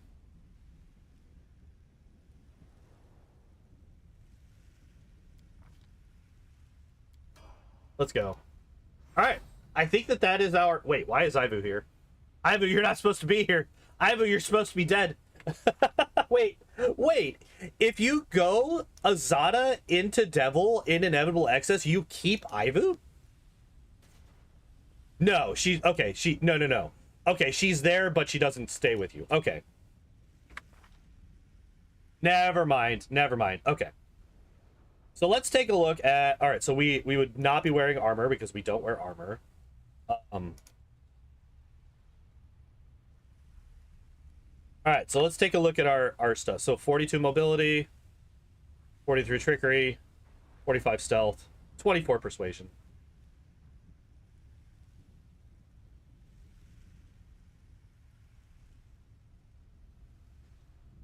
We have a very happy kitten right now.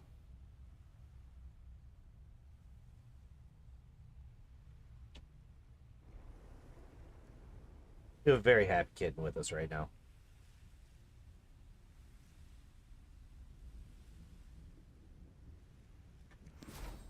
All right, so let's take a look at what we got here. So we got combat expertise, -1, the +1 dodge bonus to your AC. We're going to take that off. We're obviously going to have this on at all times. Blinded, entangled, or sickened. That's one towel halfling. Okay, so here's the thing. They actually specified that he's not a hobbit. He was not far off from a hobbit once, but he is not a hobbit. So he's not a halfling.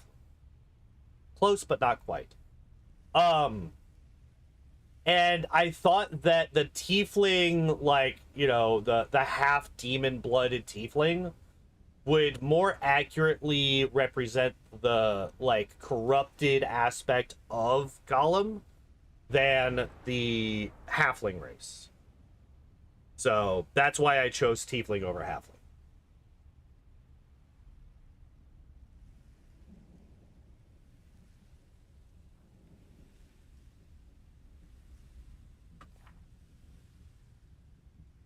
Okay, so we did not get to level 6 spells.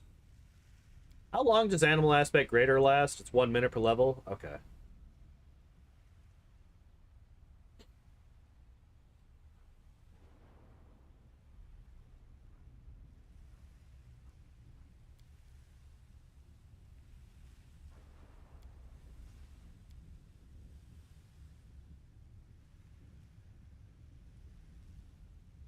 All right.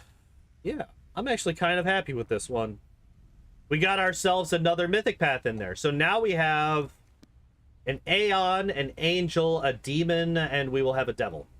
Or we have a devil, and we will have a demon. And then a bunch of legends. Oh, and a trickster. And a trickster. Yeah. Angel, trickster, demon, devil, Aeon. Ow. And part Azada.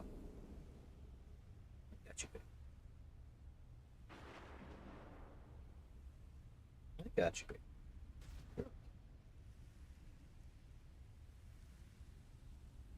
This is like one of her favorite places to be.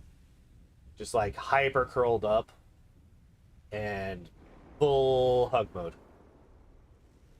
She loves the full hug mode. And I am fully willing. Shirts are full of holes. Oh yeah. Oh yeah. I have so many stab marks through all of the shoulders of my fucking shirts.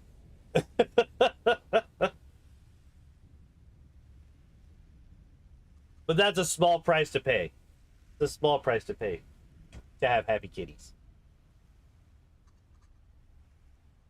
Um. So yeah, we would be using Dirty Trick and Tangled basically always, right?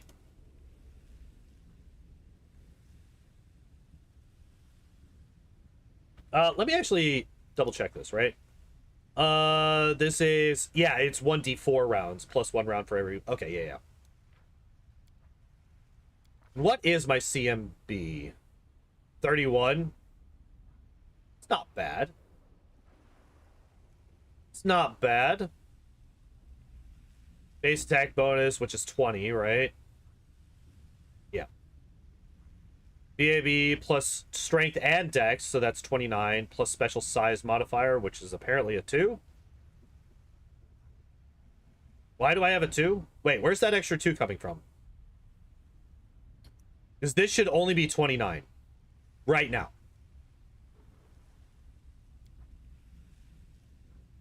This should only be a 29 right now. Also, I have a plus 9 in initiative.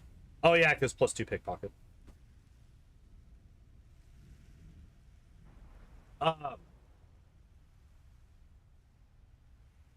Yeah, where is that other plus 2 coming from in my CMB?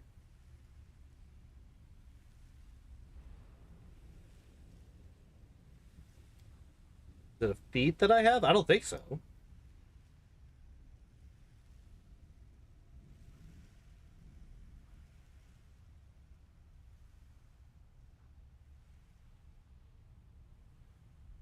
So, by the way, we would actually have a 35 right now for Dirty Trick. 30, or actually a 40. We would have a flat 40. So we would have a flat plus 40 on on our CMB for Dirty Trick, which is actually really good. It's actually really good.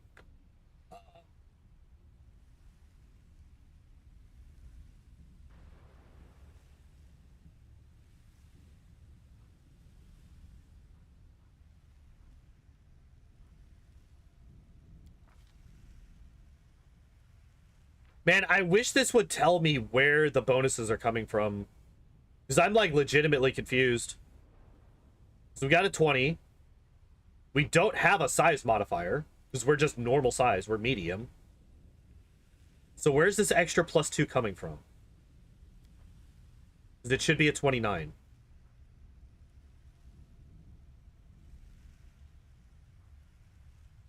Right? Last I checked, strength plus dex plus, like, 9 plus 20 is oftentimes 29,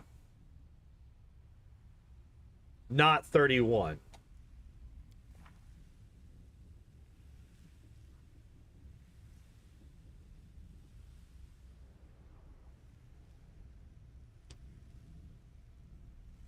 I got you.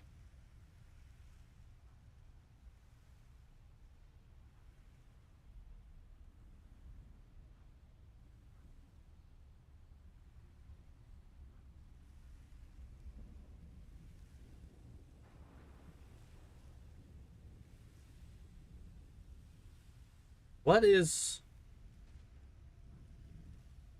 What is? Why? Why is this a thing? Alright, so if we go in here, let's just insta-rest, right? Let's just rest real quick. Rest. Alright, look at that. We did the thing. Alright.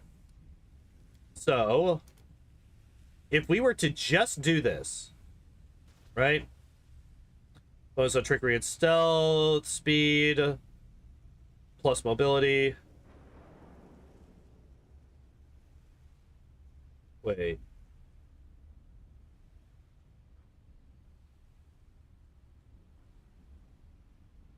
Doesn't one of these give you a bonus to CMB? Or am I mistaken? Animal aspect. WOTR.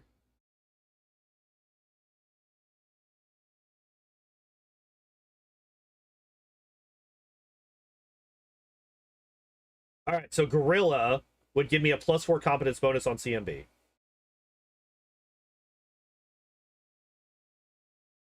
Okay, so we would want Gorilla.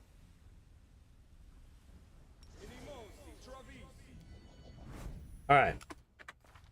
So now if we look at this, we go to Marshall. With that one spell, we now have a 43. We went from a 31 to a 43 with that one spell.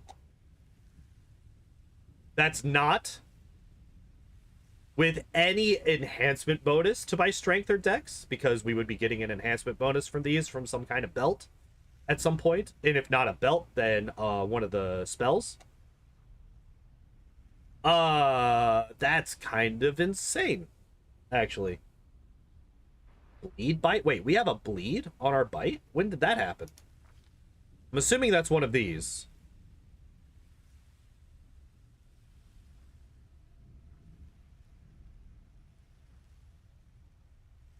I'm assuming that's one of these.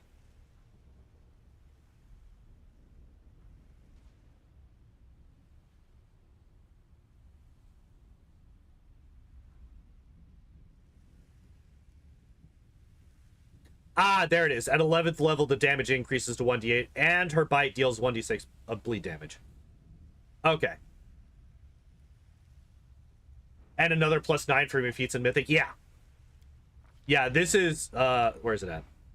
So yeah, we would actually be at a +52 before we add any other bonuses.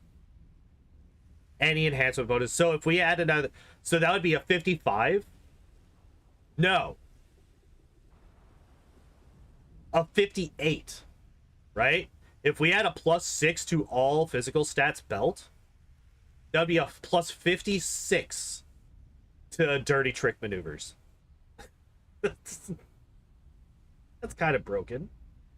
Just throw that out there. That's a little broken.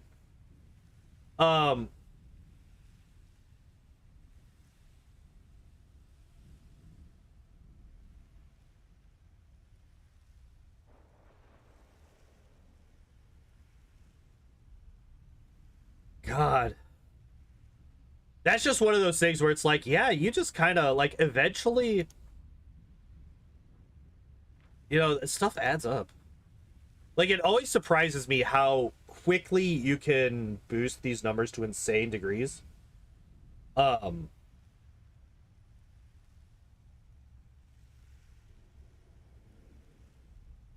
like, just imagine if we weren't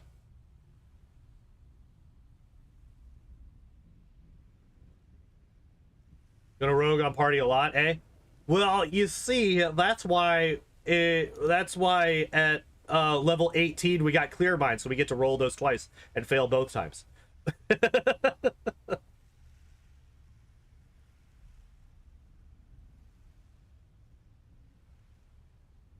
No, this is why Unbreakable Heart's gonna be like really important for this party, because him and so like here's the thing, the two probably scary, like two of the scariest physical damage dealers that we have.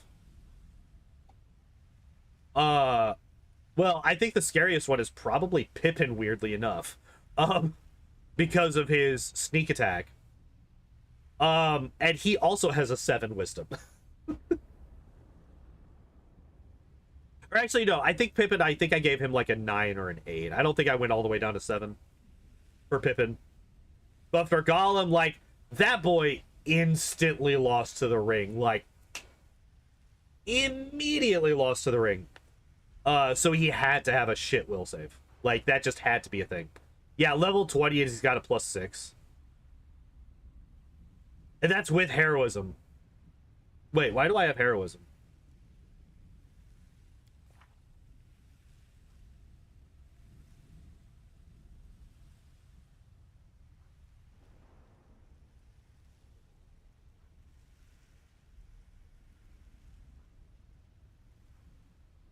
Why do I have heroism?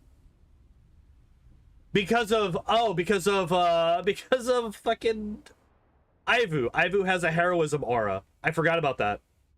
Well, that's not gonna be something that we keep. Oh, incredible might? Wait, what? Oh, morale bonus on mythic. Yeah. That's fine. Oh yeah, by the way, this is why I was like, maybe we don't worry about endless rage, because we have 45 rounds of it. All right, we can get rid of that. Um,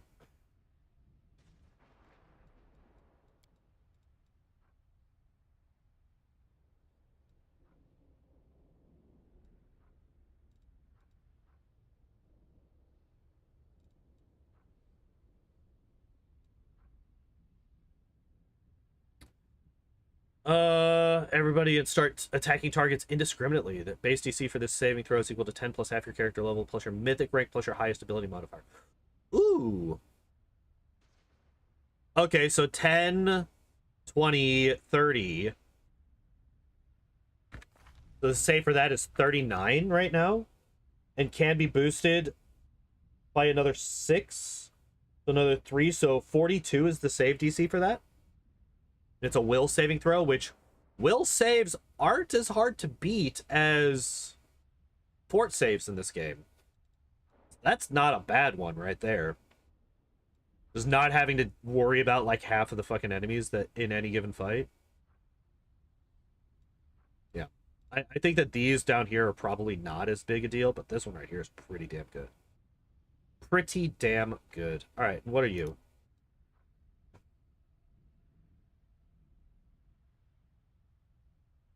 Wow, okay, that's kind of rude. When the HP of the ally drops below 5 times your mythic rank. So this gets more dangerous. Okay. 2d10 times your mythic rank damage. Half fire, half unholy in the process. Okay.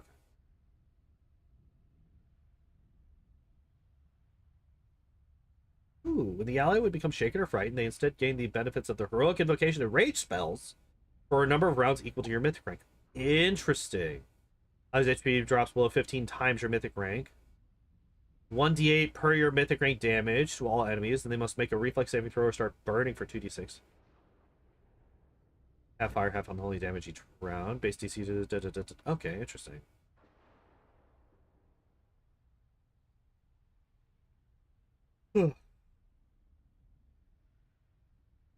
Interesting. Okay, so this is like a less like suicidal version of this. Just sack party for damage, I guess. When fire damage is dealt to your ally, they are healed for 3d6 per mythic rank HP, and their attacks deal additional 2d6 unholy damage for the rest of for the number of rounds equal to your mythic. Wait. Wait. If you have this and then you have controlled fireball, that's just A, free healing, and B, free unholy damage.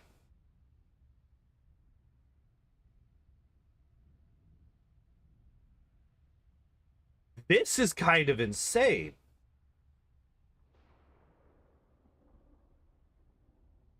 You just slap down a controlled fireball, everybody takes 10 damage, and then everybody then does an extra 2d6.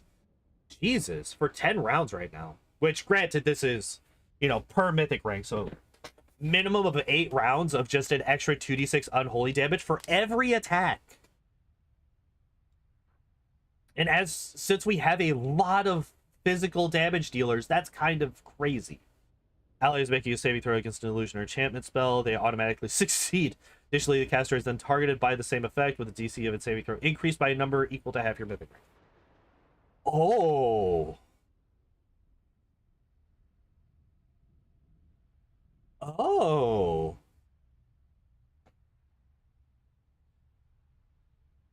So the stronger your enemy is, the better this is. Because there's no save that they have to make to be able to reflect it or anything like that. It's just automatic. So you save your guy from something, and then you potentially fuck up the other guy as well. These are actually kind of really good. These are actually kind of really good. All right, what are you? Oh, these are the aspects. Okay. Getting a bonus to... Oh, wait. Do we... Wait?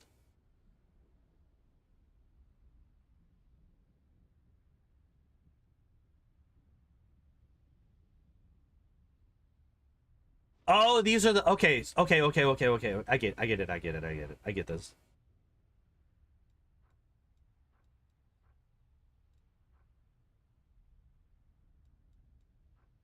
Okay, is there one of these Baphomet polymorph though? That'd be fun. Wait. Let's take a look.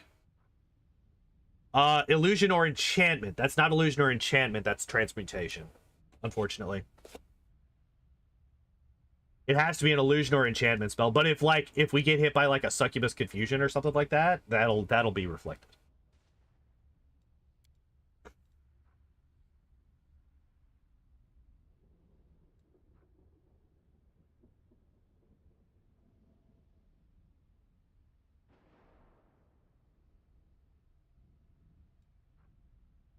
Hmm.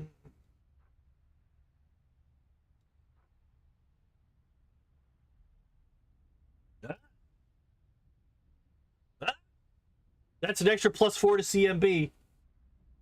That's an extra +4 to CMB if we do the Calvacus.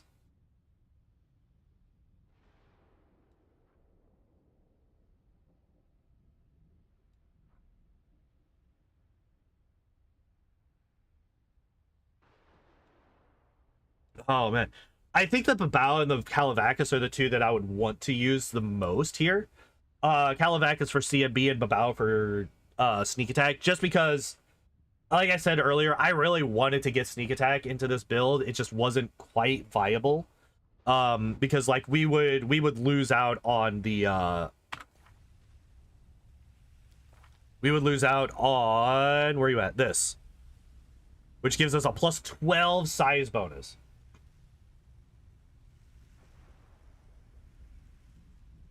Which is the most that you can get. This is the most that you can get for a size bonus. I'm fairly certain. The next closest is an 8. You can get an 8 from legendary proportions. Devil gets demon aspects. That's weird. Yeah, it's if we look at, is it Hell's Decree? No. Hell's Dominance? No. Hell's Seal? No. Vengeance? What the fuck? Where's it at? Ah, here it is. You gain the ability to use the authority of hell to shape mythic powers into other forms. 3 times per day, you can gain the ability to use Sword of Heaven ability with 1 improvement or Demonic Rage with 1 aspect for the next 10 minutes. It's only 6? Animal growth gives the animal +8. Ah, okay. That's probably what I was thinking about then. So yeah, we get to use aspects of angel and demon aspects. So yeah. Which makes sense, right? That like devil is kind of like the combination of the two. Yeah, see here's the angel aspects. God, this spell here is like one of the most OP things.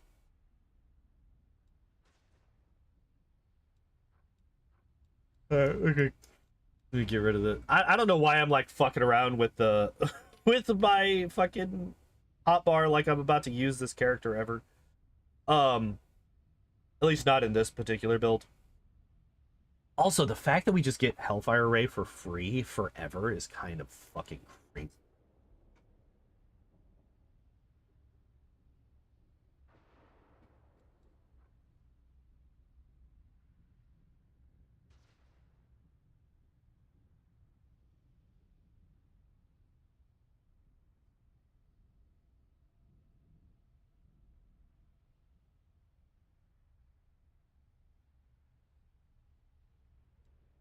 All right. So yeah, that's Gollum.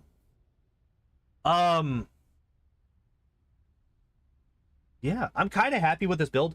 As I mentioned, all right, so one thing that I do think that we would do is I do think that we would swap out weapon focus bite and dodge for the other 2 improved critical feats. Do you just kill Ivu after every rest or keep her around? So so if you look, Ivu is standing here, but she's actually not part of the party. So she will not actually follow me. See, she's just an NPC. So I don't think that that's going to be an issue. And the funny thing is that this isn't even like a glitch due to what we are doing. This is just like a thing that happens in inevitable access, apparently. If you go Azada into Devil, this is just what happens. Which it's like, it's fine. It's not a big deal. She will be, though, until Devil. I mean, I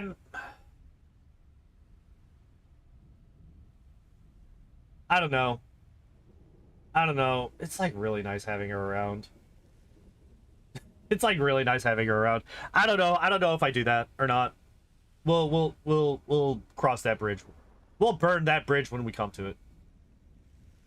But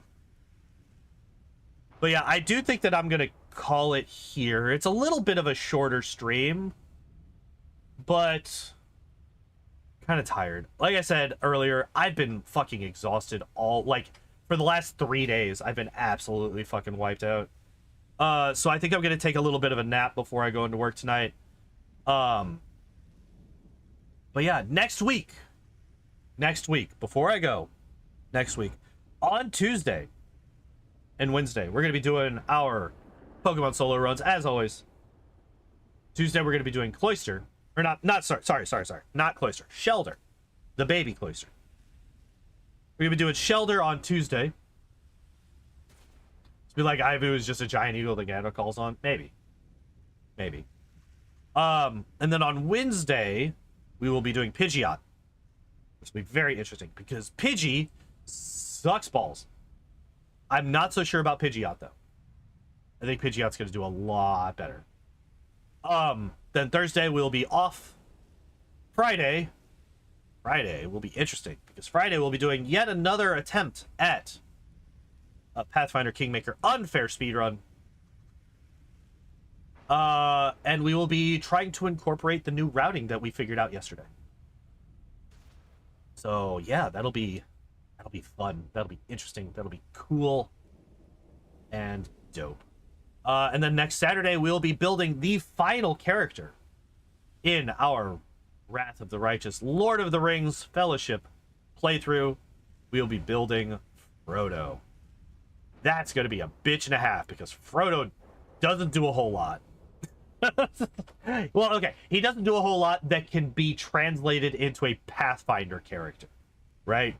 So it'll be interesting to see what we come up with for him.